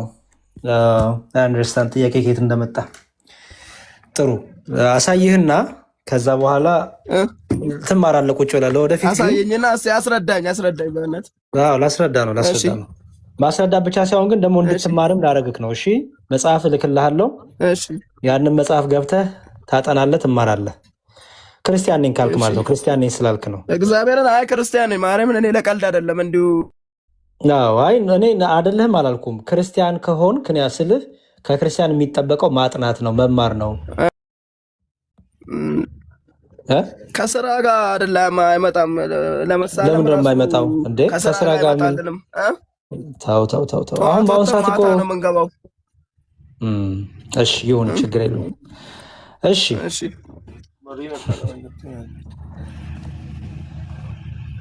እሺ ይኸው እንዴ ልክፈትና ቪዲዮ አልተከፈተም እንዴ? እሺ እዚህ ግሩፕ ላይ መጀመሪያ እንድትገባ ፈልጋለሁ። እሺ እዚህ ግሩፕ ላይ ገብተህ በደንብ ስማኝ። እዚህ ግሩፕ ላይ መጽሐፍ ታገኛለህ። ያ መጽሐፍ ማለት ሙስሊሞቹ መጽሐፍ ቅዱስ እንዲህ ሆኗል፣ ማቴዎስ እንዲህ ብሏል፣ ሉቃስ እንዲህ ብሏል፣ ማርቆስ እንዲህ ብሏል እያሉ ለሚያነሱት ሁሉ መልስ የተሰጠበት መጽሐፍ ነው። እሺ እዛ መጽሐፍ ላይ ሁሉንም መልስ ታገኝበታለህ። አሁን የጠየቀኝም ጥያቄ ጨምሮ ማለት ነው። ምን ማለት ነው ታዲያ? ማቴዎስ ለምን ይሄን አለ? ኦኬ አንተ ነህ ነው ወይስ ሌላ ሰው እንጠብቅ አይደል የሚለው ጥያቄ ነበር። እንጠብቅ ላላ መጀመሪያ ደግሞ ዮሐንስ ሲያጠምቅ አውቆታል ክርስቶስን። ከዛ እዚህ ጋር ደግሞ ሌላ ችግር የለውም። እሺ ላሳየህ። ከፍታለህ እኮ አንዴ ታገሰኝ፣ አንዴ ታገሰኝ።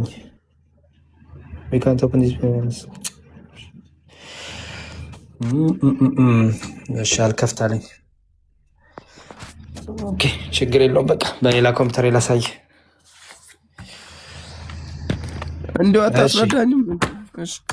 አይ ነው ከመጽሐፉ ራሱ ላሳየህ፣ ትርጉሙንም ብዬ ነው ትርጓሜውንም ላሳየህ ብዬ ነው።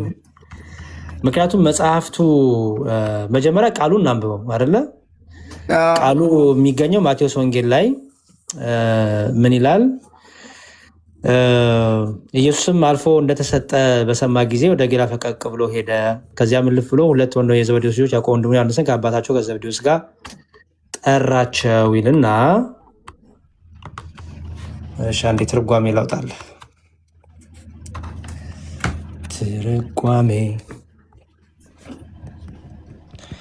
ትርጓሜን ተጠቀም።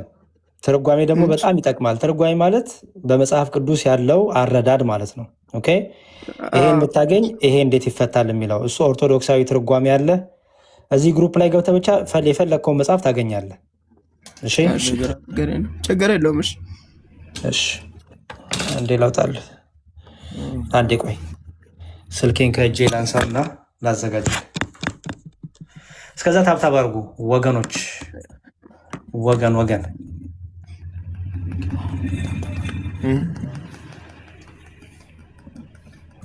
እስከዛ ደግሞ ኮመንት ላይ ማለት ነው ወፍ የሚል አካውንት እንትን ይላል።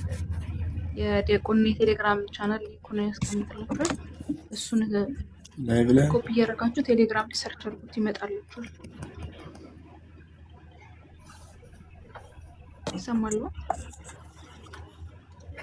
ትሰሚያለሽ? ሩሂ በሚል አካውንት የዲያቆን ያሬድ ሊንክ የቴሌግራሙ እሱን ወስዳችሁ ቴሌግራም ላይ ሰርች ስታደርጉት ወዲያው ነው የሚያመጣላችሁ እና ኮፒ ሊንክ። እሺ ይታያል ወንድም ያለ አሎ። እሺ ይሄ የማቴዎስ ወንጌል ትርጓሜ ይባላል። ይታየ እንደሆነ ይላል የጌታችን የኢየሱስ ክርስቶስ ቅዱስ ወንጌል ቅዱስ ማቴዎስ እንደጻፈው ይላል።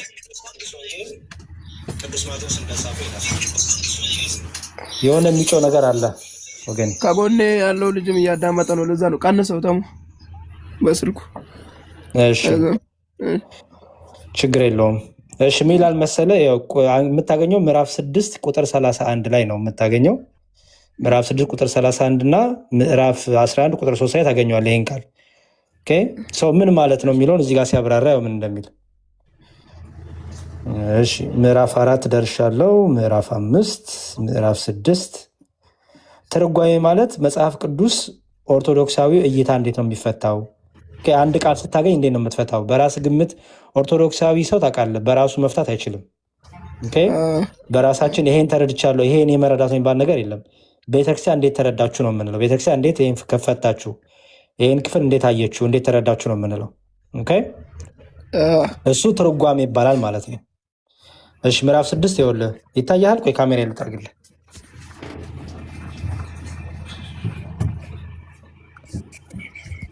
እሺ ምዕራፍ 11 ቁጥር 3 ላይ እንዲህ ይላል። በጣም ብዙ ፔጅ ስለሆነ ምዕራፍ 10 ደረስኩ። ኦኬ ፐርፌክት። እሺ ያው እንዲህ ይላል ምዕራፍ 10 ምዕራፍ 11 ለምንድን ነው አንተ ነህን ወይስ ሌላ ሰውን ጠብቅ ያሉት ለምንድን ነው ብሎ ሲፈታ እንዲህ ይላል። ያው እሺ ምዕራፍ 11 ቁጥር 3 ይኸው። እሺ ወሰሚዮ ዮሐንስ ምግባሮ ለእግዚ ኢየሱስ እንዛሃሎ በቤተ ሞቅ ፈነወ ይላል። እሺ ነገር ግን ይላል ዮሐንስ መጥምቅ በግዞት በቤት ሳለ ጌታችን ኢየሱስ ክርስቶስ ያደረገውን ታምራት ያስተማረውን ትምህርት የሰራውን ትርፋት በሰማ ጊዜ ከደቀ መዛሙርቱ ሁለቱን ወደሱ ላከና ወይ ቤሎ አንተኑ ዘትመጽእ ትመጣለህ ብለን ተስፋ የምናደርገው አንተ ነህን አለው። አስተውል። ይታያል። ዙም ላድርግልህ። ችግር የለውም። ማርያም ብብልኝ ችግር ነው። ጠፋ እባክህ። አንተ ዙም አድርጌያለሁ ብሎ ብዬ ጠፋ ተመልሶ። ችግር የለውም። በቃ አስረዳኝ። ኧረ ችግር የለውም። አይ ነው ይስፋኝ። መጽሐፉንም እንድታነበው ስለምፈልግ ነው ወንድሜ። እንዴት እንደሚፈታም እንድታየው ፈልጌ ነው። ሌላ ቀን እኔም አላስፈልግም። ኦኬ መጽሐፉ ራሱ እዛው መልስ ስለሚሰጥ ማለት ነው። በተለይ ከሙስሊሞች ጋር ስታወራ ይሄን መጽሐፍ ይዘህ ብታወራ ብዙ መልስ ታገኛለህ። እነሱ በራሳቸው ስለሚተረጉሙት ገራ ነው የሚገባን። አንዳንድ ጥያቄ ሲነሳልን እኮ ሼም ነው የሚይዘን። ሼም የሚይዝህ ስላላነበብክ ነው ወንድሜ። ሼም እንዳይዝህ ከፈለግ ማንበብ ነው ከዚህ በኋላ። ሼም የሚይዘው ሰው ስላላነበበ ነው እንጂ ብትማር ብታነብ ምንም ሼም አይዝም። ደረት በራሴ እኮ ነው የምናደደው። በራሴ ነው ታውቃለህ። አለማወቅ አይዞህ፣ እሱ ችግር የለውም። እሱ ምንም ከዛሬ ጀምሮ ይስተካከላል። ማንበብ ከጀመርክ ምንም ችግር የለውም እሱ። እሺ ይኸውና እሺ ምዕራፍ 3 ያው እሺ ይመጣል ብለን ተስፋ የምናደርገው ሌላ አለ ብሎ ሀተታ ያው እሱ ተጠራጥሮ አይደለም። አስተውል። ምን ይላል? እሱ ተጠራጥሮ አይደለም ይላል። አየው ማን ነው? ዮሐንስ እነዛን ሰዎች የላከው ዮሐንስ ተጠራጥሮ አይደለም፣ ይልቁንም ይላል ያው ተጠራጥሮ አይደለም፣ እኒህ ተጠራጥሮ ነበርና አይተው አምላክነቱን ይረዱት ብሎ ነው እንጂ።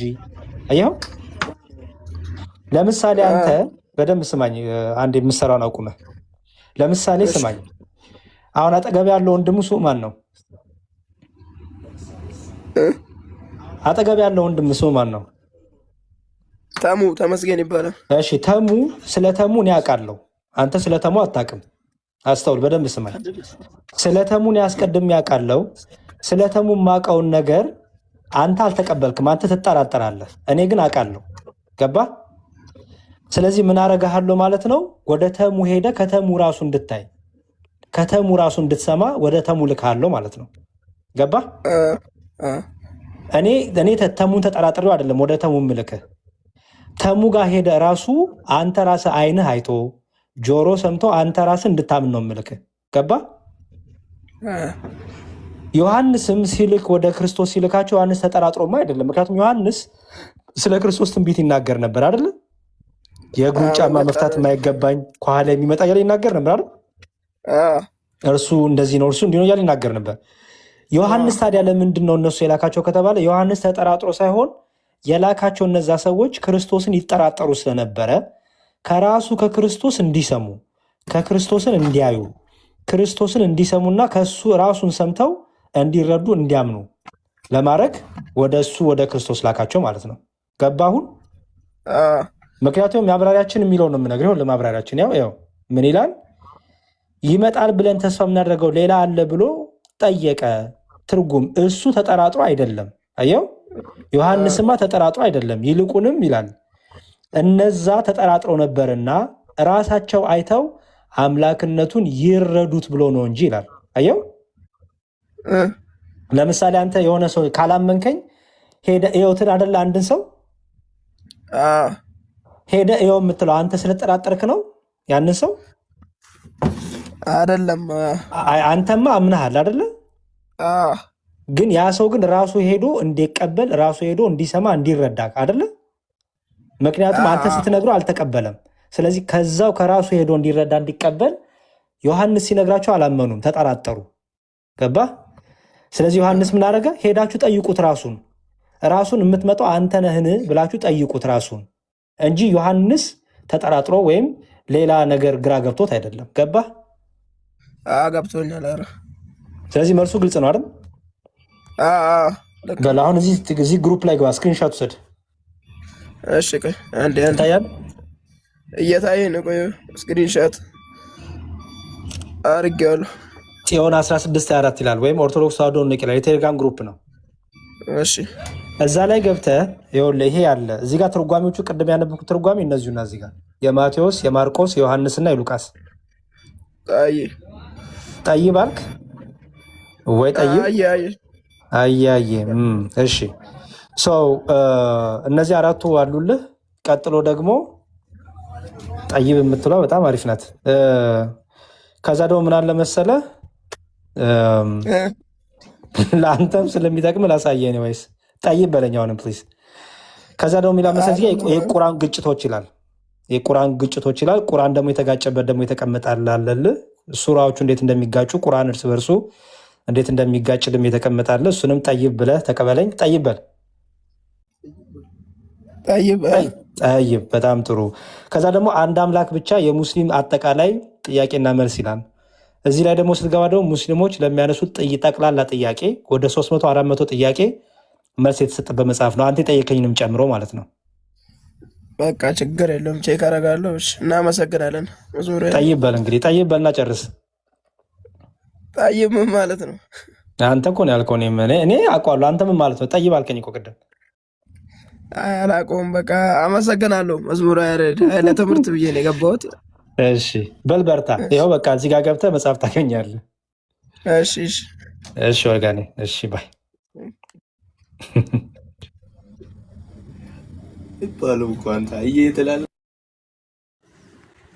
ጥር ሊያወጣ ሲል አብርሃም አወጣ። አየህ ትላለህ እንደ ጠይብ ትላለህ እንደ እያለው ልጁ ከጀርባ ያለው ምንም ይሁን ችግር የለውም። ሙስሊምም ቢሆን ይስፋይን። ዞሮ ዞሮ የክርስቲያናዊ መልስ ሰጥተናል እና ደግሞ እዚህ ገብቶ ደግሞ ሌላ ተጨማሪ መልሶች ያገኛል። ችግር የለውም እንግዲህ። እሺ ሰላም ብያለሁ።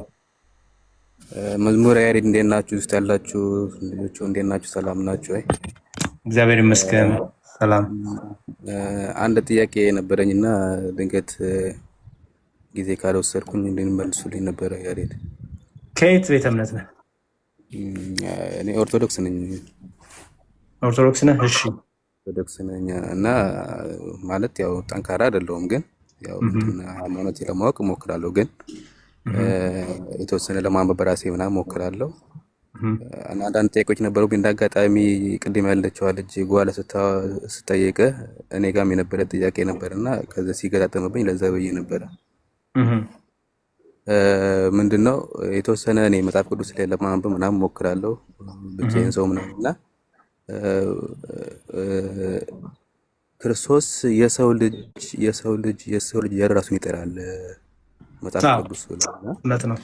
ተደጋጋሚ ያያለው እሱን የሰው ልጅ ይላልና የእግዚአብሔር ልጅም ይላል፣ ራሱንም የእግዚአብሔር ልጅ ይላል፣ የሰው ልጅም ይላል። አዎ ትክክል። እና አሁን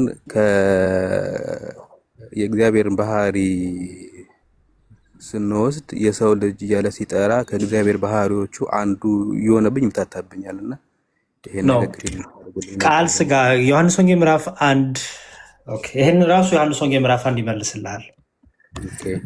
በደንብ አስተውለ ካነበብከው ዮሐንስ ወንጌል ምዕራፍ 1 ራሱን የሰው ልጅ ጌታ አለበት። ለምንድን ነው? ዮሐንስ ወንጌል ምዕራፍ 1 የመጀመሪያው ነገር ክርስቶስ ሁለት ልደት አለው ብለን እናምናለን። በደንብ አስተውል። ጌታችን ሁለት ልደት አሉት። የመጀመሪያው ልደት ቅድመ ዓለም ሳይፈጠር ከባህሪ አባቱ ከአብ የተወለደ ነው። ምክንያቱም ዓለማትን በፈጠረበት በልጁ ይላል።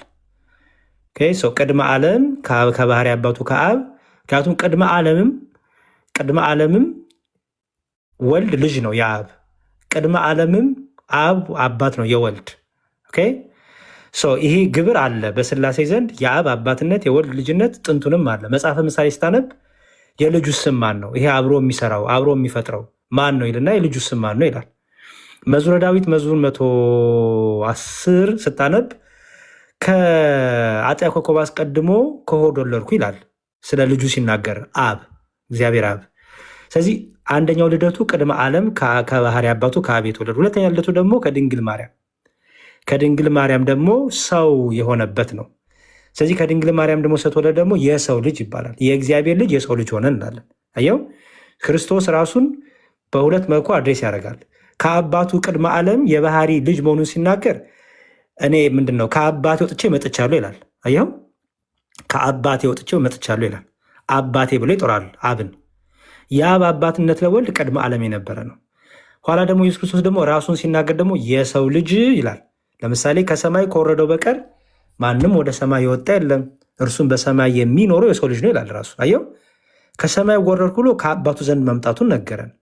ደግሞ ሲመጣ ደግሞ ሰው ሆኖ በማርያም ስጋ ከስጋዋ አነስቶ ሰው ሆኖ ስለተገለጠ ደግሞ የማርያም መልክ ስለያዘ የሰውን መልክ ስለያዘ ደግሞ የሰው ልጅ ይላል ራሱ። ለዚህ ነው ዮሐንስ ወንጌል ምዕራፍ 1 ላይ በመጀመሪያ ቃል ነበረ፣ ቃልም በእግዚአብሔር ዘንድ ነበረ፣ ቃልም እግዚአብሔር ነበር የሚለው እዛ ነው። እዚህ ጋር ቃል ሲባል ንግግር ማለት አይደለም። ምክንያቱም ንግግር ነበር፣ ንግግር ብለን እንክተተው። ለምሳሌ በመጀመሪያ ንግግር ነበር አትልም። አየው በመጀመሪያ ድምፅ ነበርም አትልም።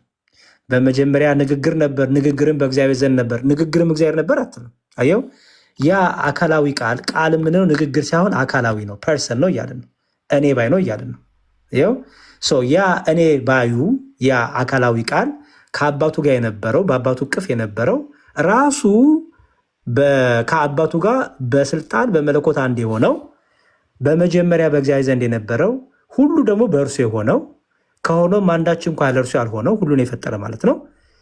ይኸው ይላል ለሰው ሁሉ የሚያበራው ያ እውነተኛው ብርሃን ወደ ዓለም ይመጣ ነበር። አሁን አስተውል።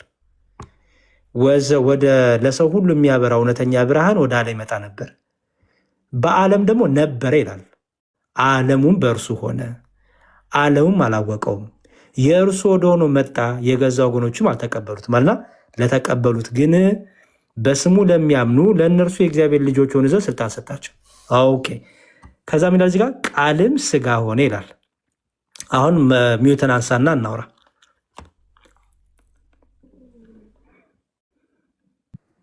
እሺ ቃልም ስጋ ሆነ ይላል። ስጋ የሚለው ለመለኮት የሚነገር ነው? አይ አይደለም።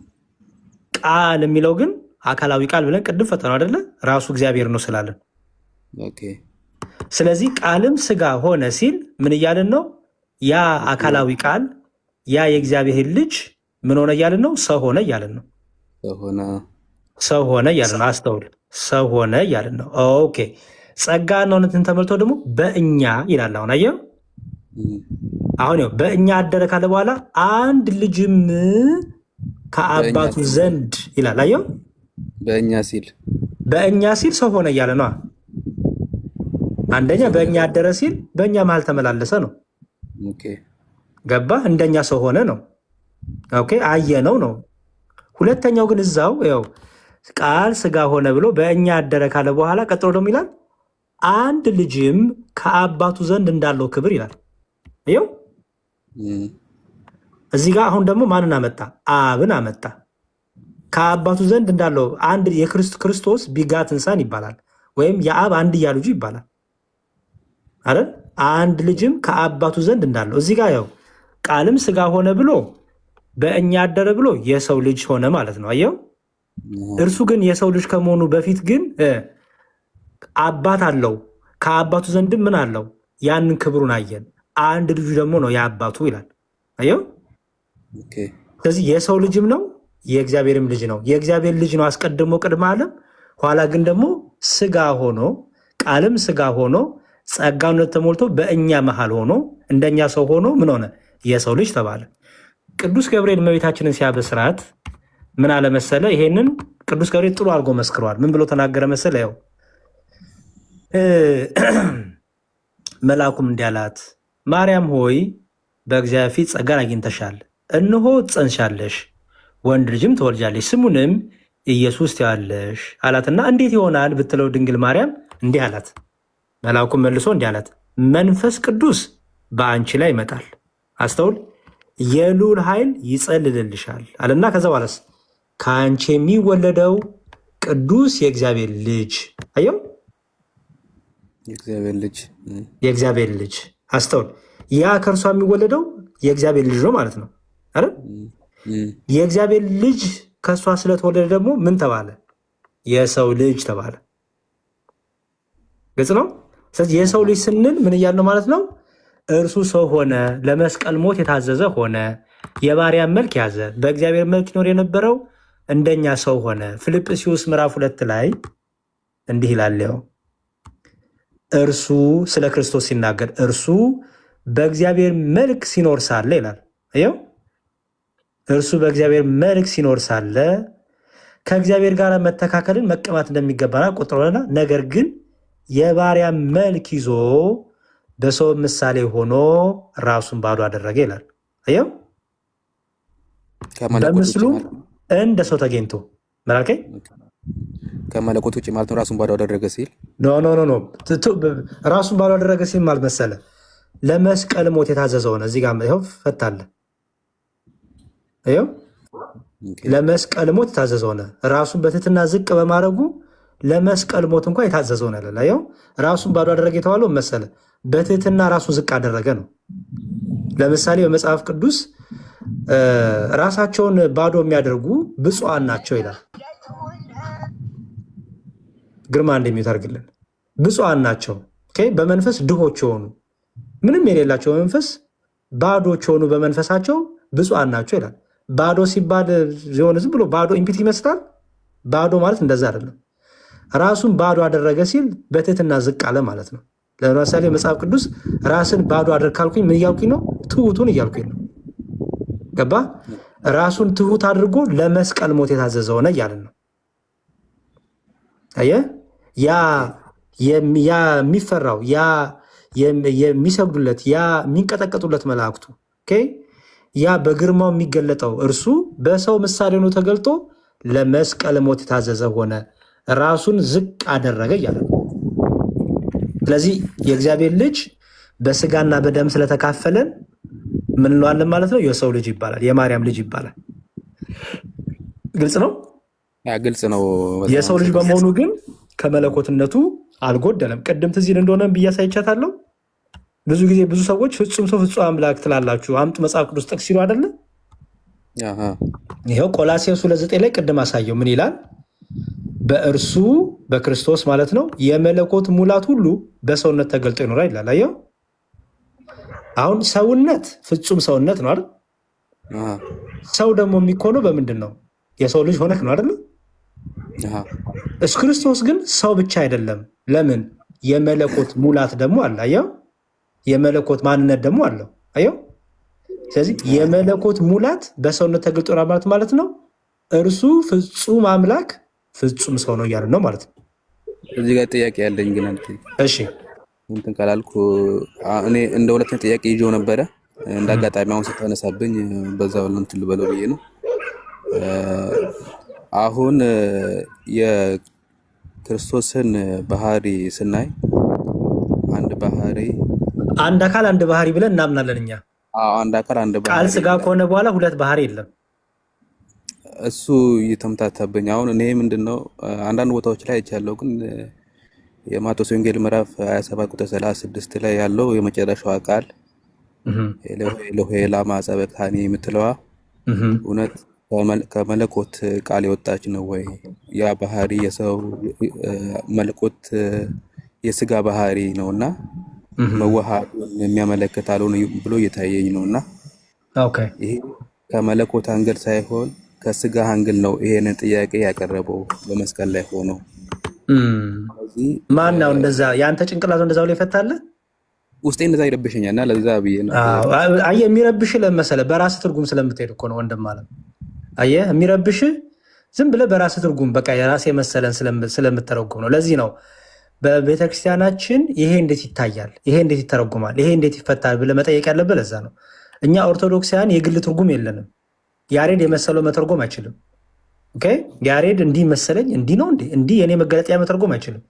የቤተክርስቲያን አረዳድ ቤተክርስቲያን እንዴት ትፈታችሁ፣ እንዴት ተረዳችሁ፣ ብዬ ስለምማር ከቤተክርስቲያን አረዳድ ስለምጀምር ጨንቆኝ አያውቅም። እኔ አንተም አየህ ሁሌም በራስህ ከምትፈላሰፍ ይሄ ነው ይሆን እንዴ ከምትል ቤተክርስቲያን እንዴት ፈታችሁ፣ አባቶቻችን እንዴት ፈቱት እያልክ ነው መረዳት ያለብን። ለማንኛውም ግን ልመልስልህ፣ በመስቀል ላይ የተደረገው ነገር ሁሉ ትንቢት ነው። ክርስቶስ ትንቢትን እየፈጸመ ነው። ይህም በደንብ አስተውል። በመስቀል ላይ የተፈጸመው ነገር ሁሉ ትንቢት ነው። ለምሳሌ ኢየሱስ ክርስቶስ ኤሎሄ ኤሎሄ ላማ ሰበቅታኒ ሲል፣ አምላኬ አምላኬ ለምን ተወከኝ ሲል መጽሐፍ ቅዱስ ላይ አስቀድሞ ይሄንን በትንቢት የተነገረ ነገር አለ ወይ? አለ። መዝሙረ ዳዊት መዝሙር 21 ላይ በዚህ በእንትኑ ምንድነው በአፕሊኬሽኑ አይገስ ወደ 22 ይሄዳል ይመስለኛል። በመጽሐፍ ቅዱስ 21 ላይ ወይ 22 ላይ ያው አሁን በአፕሊኬሽኑ ከፍቼ ነው ማሳየ። ምን ይላል? ያው ምዕራፍ 22 አምላኬ አምላኬ ለምን ተውከኝ። አየው አምላኬ አምላኬ ለምን ተውከኝ። ይሄ የዳዊት መዝሙር ነው አይደለ ወንድም ማለት ሚዩትን አንሳና አውራኝ ቶሎ ቶሎ በል። የማቴዎስ ወንጌል ላይ ያነበብኩት የዳዊት መዝሙር ደግሞ ትንቢቱ ላሳይክ ነው አስቀድሜ። ክርስቶስ በመስቀል ላይ ሲያድስ በመስቀል ላይ ተደረገ ከመያዙ ጀምሮ ያለው ሁሉ ትንቢት ነው። እንኳን መያዙ አይደለም ከመምጣቱ ጀምሮ ያለው ሁሉ ትንቢት ነው። ትንቢት እየተፈጸመ ነው። ስለዚህ ክርስቶስ በመስቀል ላይ ስለና ስለአንተ ስለ አዳም ልጆች ሁሉ ቤዛ እየሆነ አይደለም፣ ምትክ እየሆነ አይደለም አይደል? ቤዛ ስለሆነ የኔና ያንተን ጩኸት ምን እያደረገ ነው? የኔና ያንተን በደል የኔና ያንተን ሸክም ተሸክሞ በመስቀል ላይ ስለወጣ ቤዛችን። ቤዛ ማለት ምትክ ማለት አይደል? ስለዚህ የአዳምን ጩኸት እየጮኸ ነው ክርስቶስ ማለት ነው። የአዳምን የልጆቹን ጩኸት እየጮኸ ነው። ስለዚህ ይኸው ትንቢት አየው። አምላኬ አምላኬ ለምን ተውከኝ የሚለው የዳዊት መዝሙር ትንቢት እየተፈጸመ ነው። ኦኬ አንድ ሁለተኛ ደግሞ እዛው ዝቅ ስትል እንዲህ ይላል። ያው እዛው ዝቅ ስትል ያው ልብሶቼን ለራሳቸው ተካፈሉ፣ በቀሚሴም ላይ ዕጣ ተጣጣሉ፣ ብዙ ውሾች ከበውኛልና የክፋተኞቹን ጉባኤ ያዘኝ፣ እጆቼንና እግሮቼን ቸነከሩኝ።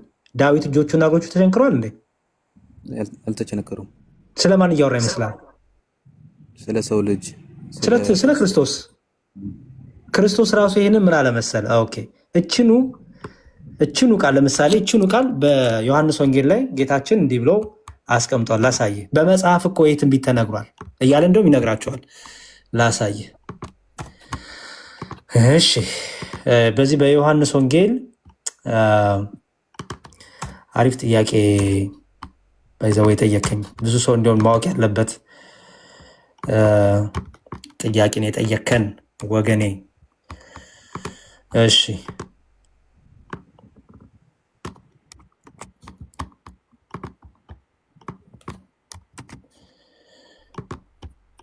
ግሩፕ ውስጥ ግባና እንትን ትላለህ። እሺ ፕሊዝ ሰፊ ነገሮች ደግሞ ታገኛለህ እዛ ላይ። እሺ የዮሐንስ ወንጌል ምዕራፍ 19 ቁጥር 24 እንዲህ ይላል። የዮሐንስ ወንጌል ምዕራፍ 19 ቁጥር 24 ያው ምን እንደሚል እሺ ከዚህ ልጀምርልህ። ስለዚህ ይላል ያው ጭፍሮችም ኢየሱስን በሰቀሉ ጊዜ ልብሶቹን ወስደው ለእያንዳንዱ ጭፍራ አንድ ክፍል ሆኖ በ4 ክፍል ተከፋፈሉት። እጀ ጠባቡንም ወሰዱ። እጀ ጠባቡንም ከላይ ጀምሮ ወጥ ሆኖ የተሰራ ነበር እንጂ የተሰፋ አልነበረም። ስለዚህም እርስ በእርሳቸው ለማን እንዲሆን በእርሱ ዕጣ እንጣጣልበት እንጂ አንቅደዶ ተባባሉ። አሁን አስተውል። ይህም ይላል አየው ልብሴን እርስ በእርሳቸው ተከፋፈሉ፣ በእጀ ጠባቤም ዕጣ ተጣጣሉበት የሚለው የመጽሐፍ ቃል ይፈጸም ዘንድ ነው ይላል። አየው ስለዚህ አምላኬ አምላኬ ለምን ተውከኝ ቢል ኦኬ ልብሱን በዕጣ ቢጣጣሉበት በእጆቹና እግሮቹን ቢቸነክሩት ያ ሁሉ ምን አስቀድሞ የተነገረ ትንቢት እየተፈጸመ ነው ማለት ነው። ስለዚህ አምላኬ አምላኬ ለምን ተውከኝ ማለቱ ክርስቶስ ኢየሱስ እርሱ መለኮት ስላልሆነ እርሱ ከእግዚአብሔር አብ ጋር አንድ ስላልሆነ ሳይሆን አንደኛ የአዳምን ልጆች ጩኸት እየጮኸ ቤዛ ሆኖ ምትክ ሆኖ በመስቀል ላይ ስለዋለ የአዳምን ሁሉ ጩኸት የልጆቹን ጩኸት እየጮኸ ስለሆነ ምክንያቱም እያስታረቀን አይደል በመስቀል ላይ። ስለዚህ እየታረቀንም ነው እያስታረቀን ነው። ሁለተኛ ደግሞ አስቀድሞ ትንቢት የተነገረ አለ በመዝሙረ ዳዊት። ያ ትንቢት ደግሞ እየተፈጸመ ነው። ያንን ትንቢት ጌታ እየተናገረ ነው ማለት ነው። እንዲሁም ያልዛው ዝቅ ብሎ ያው ከዚህ በኋላ ደቀ መዝሙሩን እናትን ነኋት አለው። ከዚህ ሰዓት ጀምሮ ደቀ መዝሙሩ ወደ ቤት ወሰዳትና ያው ከዚህ በኋላ ኢየሱስ አሁን ሁሉ እንደተፈጸመ አየው። ከዚህ በኋላ ኢየሱስ አሁን ሁሉ እንደተፈጸመ አውቆ የመጽሐፉ ቃል ይፈጸም ዘንድ ተጠማሁ አለ። አየው።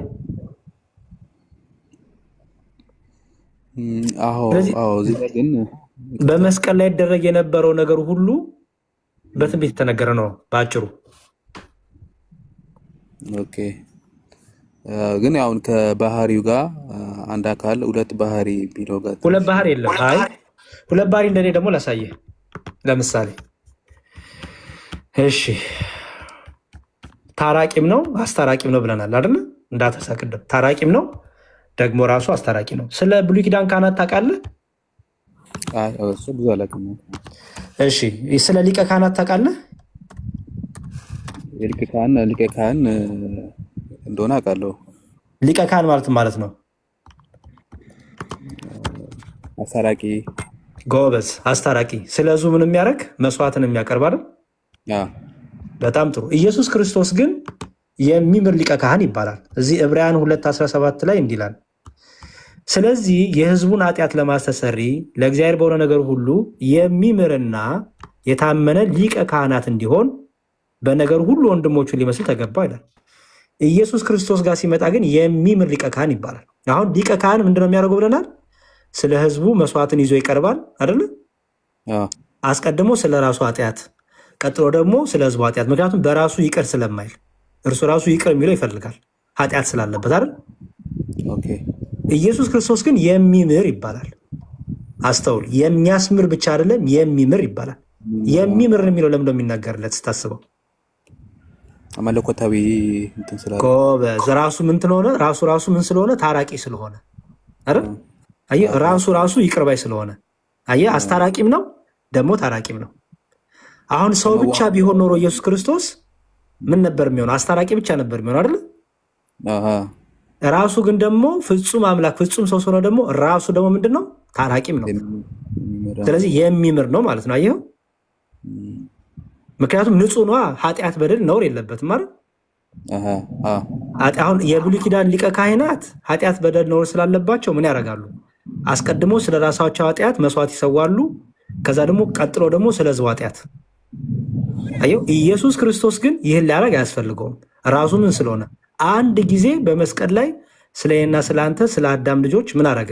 ቤዛ ምትክ ሆኖ ምን አረገ? በመስቀል ላይ ዋለ አይደለ? አስታረቀን። ሲያስታርቀን ግን ማስታረቅ ብቻ አይደለም፣ ራሱ ደግሞ ምንድነው? ታራቂም ነው። ስለዚህ የሚምር ነው ማለት ነው። የሚያስምርም ነው የሚምር ነው ማለት ነው። ስለዚህ ቅዱስ ጴጥሮስ በመስቀል ላይ ሞተው ማን ነው ተብለ ብትጠየቅ ስጋ አትልም። ምክንያቱም ከቃል ስጋ ከሆነ በኋላ ምን የለም? ሁለትነት የለም።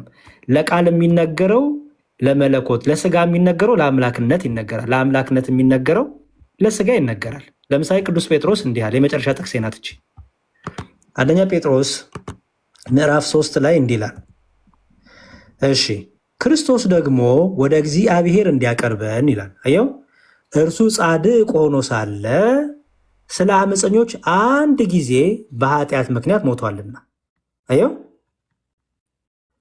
አንድ ጊዜ በምክንያት ሞተ፣ በኃጢአት ምክንያት ሞተ። ስለማ? ስለ አመፀኞች አይደለ? ቅድም ሊቀ ካህን ያለው የሚምር ሊቀ ካህን ፐርፌክት። ከዛ ምን ይላል? በስጋ ሞተ። አየው፣ አሁን አስተውል። እችን በን ባጠፋት፣ አሁን በብትጠፋ በባትኖር ምንድነው የሚሆነው? ስጋ ሞተ አይደለ የሚለው? ስጋ ሞተ። ስጋ ሞተ ከተባለ ለየኸው አይደለ? ስጋ በምትለው ለምን ገባች? ማለት ከባህሪው ለመለየት አልተለየም እንጂ ኖ እንዳትለየው እኮ ነው። እንዳትለየው አየህ፣ አንድ ባህሪ አንድ አካል መሆን መነጣጠል እንዳይኖር በስጋ ሞተ ተባለ ማለት ነው። አሁን እግዚአብሔር አምላክ ሞተልን አይደለ?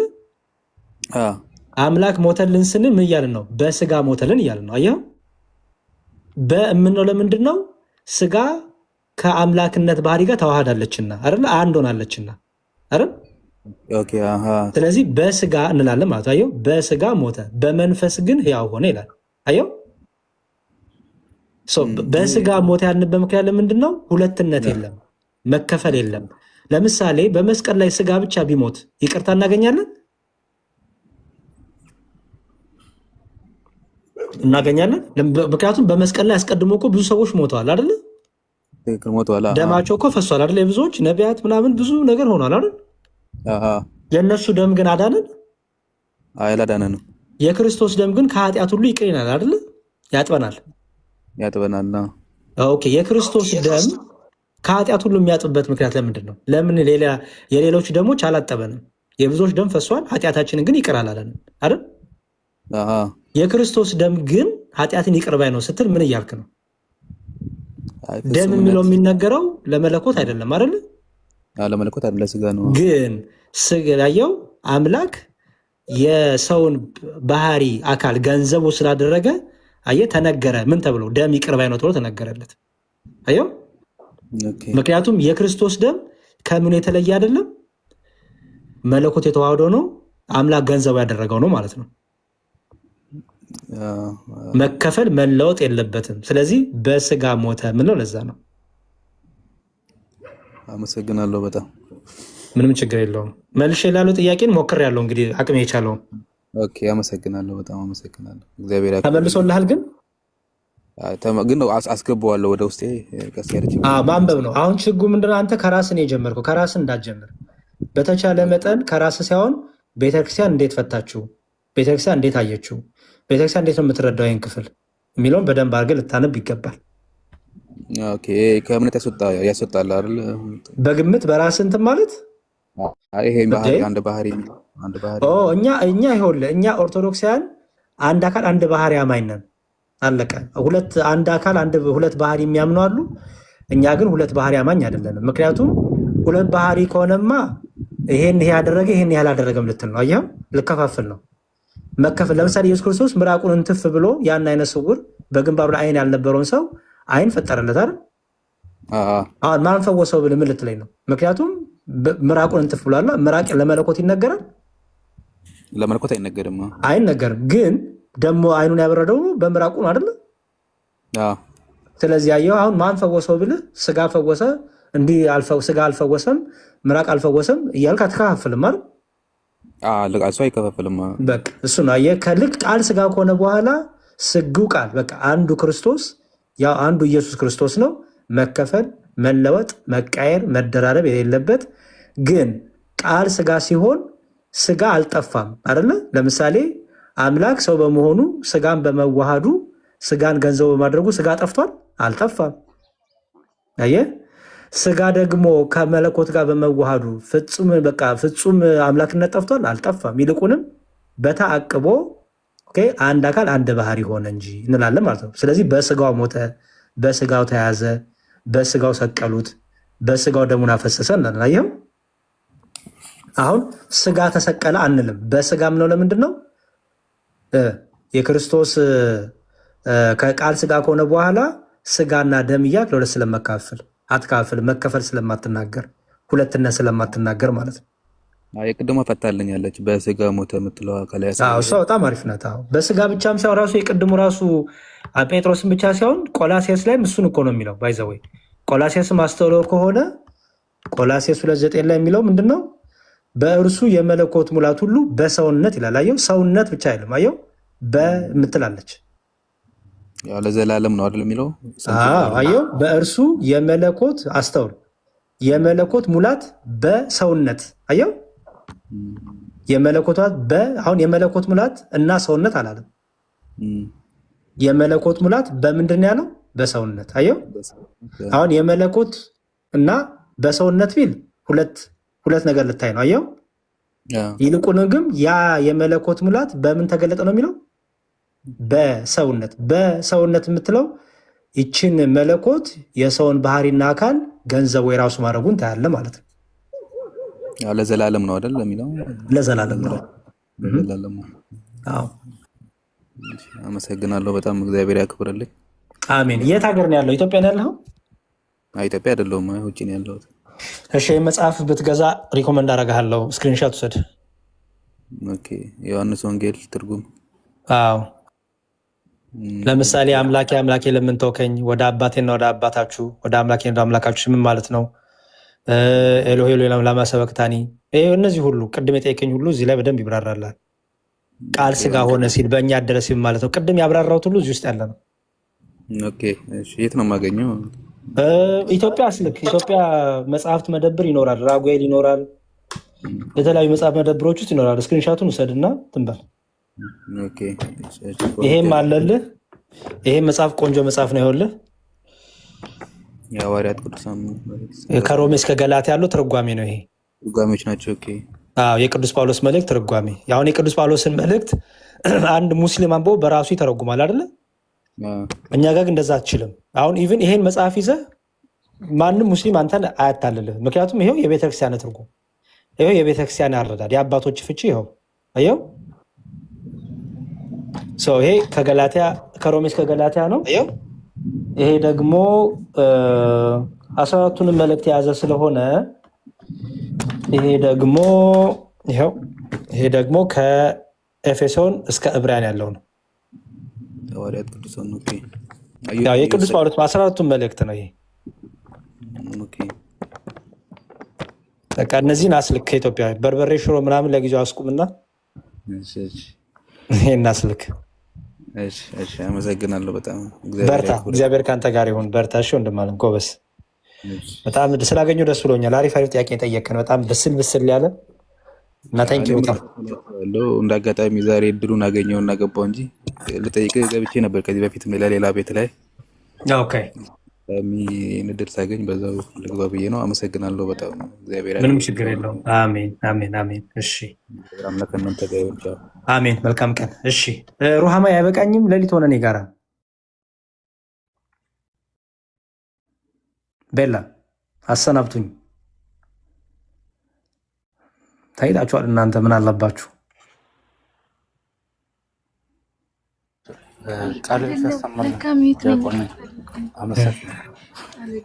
ኤክሶ ትርጓሜዎቹን እንትን አለልህ፣ ቅድም ግሩፕ ላይ አለልህ። ካልሆነ እልክልሃለሁ። ምንም ችግር የለውም። እሺ ሩሃማዬ በቃ ይበቃኛል። ሸኙኝ። እሺ ዲያቆንዬ፣ እሺ እግዚአብሔር ይክብርልን። ቃሉት ሰማን። ግን ጠይቆ ነበር ገስት ያሉ ልጆች እርስዎ ሊጠይቁ ነበር የገቡት ወይ ሌላ ቀን? እሺ ልጨርስና ገስት ያሉትን እወጣለሁ። እሺ ሰላም ሻሎም፣ እንዴት ነሽ? በቃ እኔ ስራ ስለገባሁኝ አይመችኝም ለመጠየቅ። በውስጥ የተጻፉሉትን ቴክስት እዩት። እዳ አለብኝ እኮ ረስተውት። እሺ እሱ ቴክስት አንቺ ሲቆዩብን ለሌላ ሰው እዚህ ለተቸገረ ወንድም ሰጠሁት። ይሁን ችግር የለውም። ጥሩ አደረግሽ። በቃ ቃሌ ስለሆነ ቀጣይ እሷን አስገባሁ። እሺ ቀስ ብለሽ ይሆናል። ችግር የለውም። እንናገራለን እና አስቀምጡልኝ ብዬ አላስቀምጡልኝ አካውንቷ። እሺ አስቀምጣለሁ፣ ግን አትቸገሪ። ኦልሬዲ ሌላ ሰው ከረዳሽበት ራሱ ትልቅ በረከት ነው እና ምንም ችግር የለውም። ግን እሺ እነግርሻለሁ። እሺ ጥያቄ ሌላ ጊዜ ጠይቃለሁ ስራ ስለገባሁ። እሺ ጥሩ ችግር የለውም። በተለይ መጽሐፍ ቅዱስ ላይ ከተመቾት ግን ከእንትን ነው በጸሎት 5 ቀን ጌታችን እግር ያጠበበት እሱ ነው። ስለሱ ትንሽ ቢሉ ትርጓሜውን ብታነቢ እኮ ታገኘዋለሽ እኮ የሐዋርያትን እግር ያጠበበት ቀን እዛ ላይ ታገኘዋለሽ። ግን ችግር የለውም። በደንብ በሰፊ እናወራለን። እሺ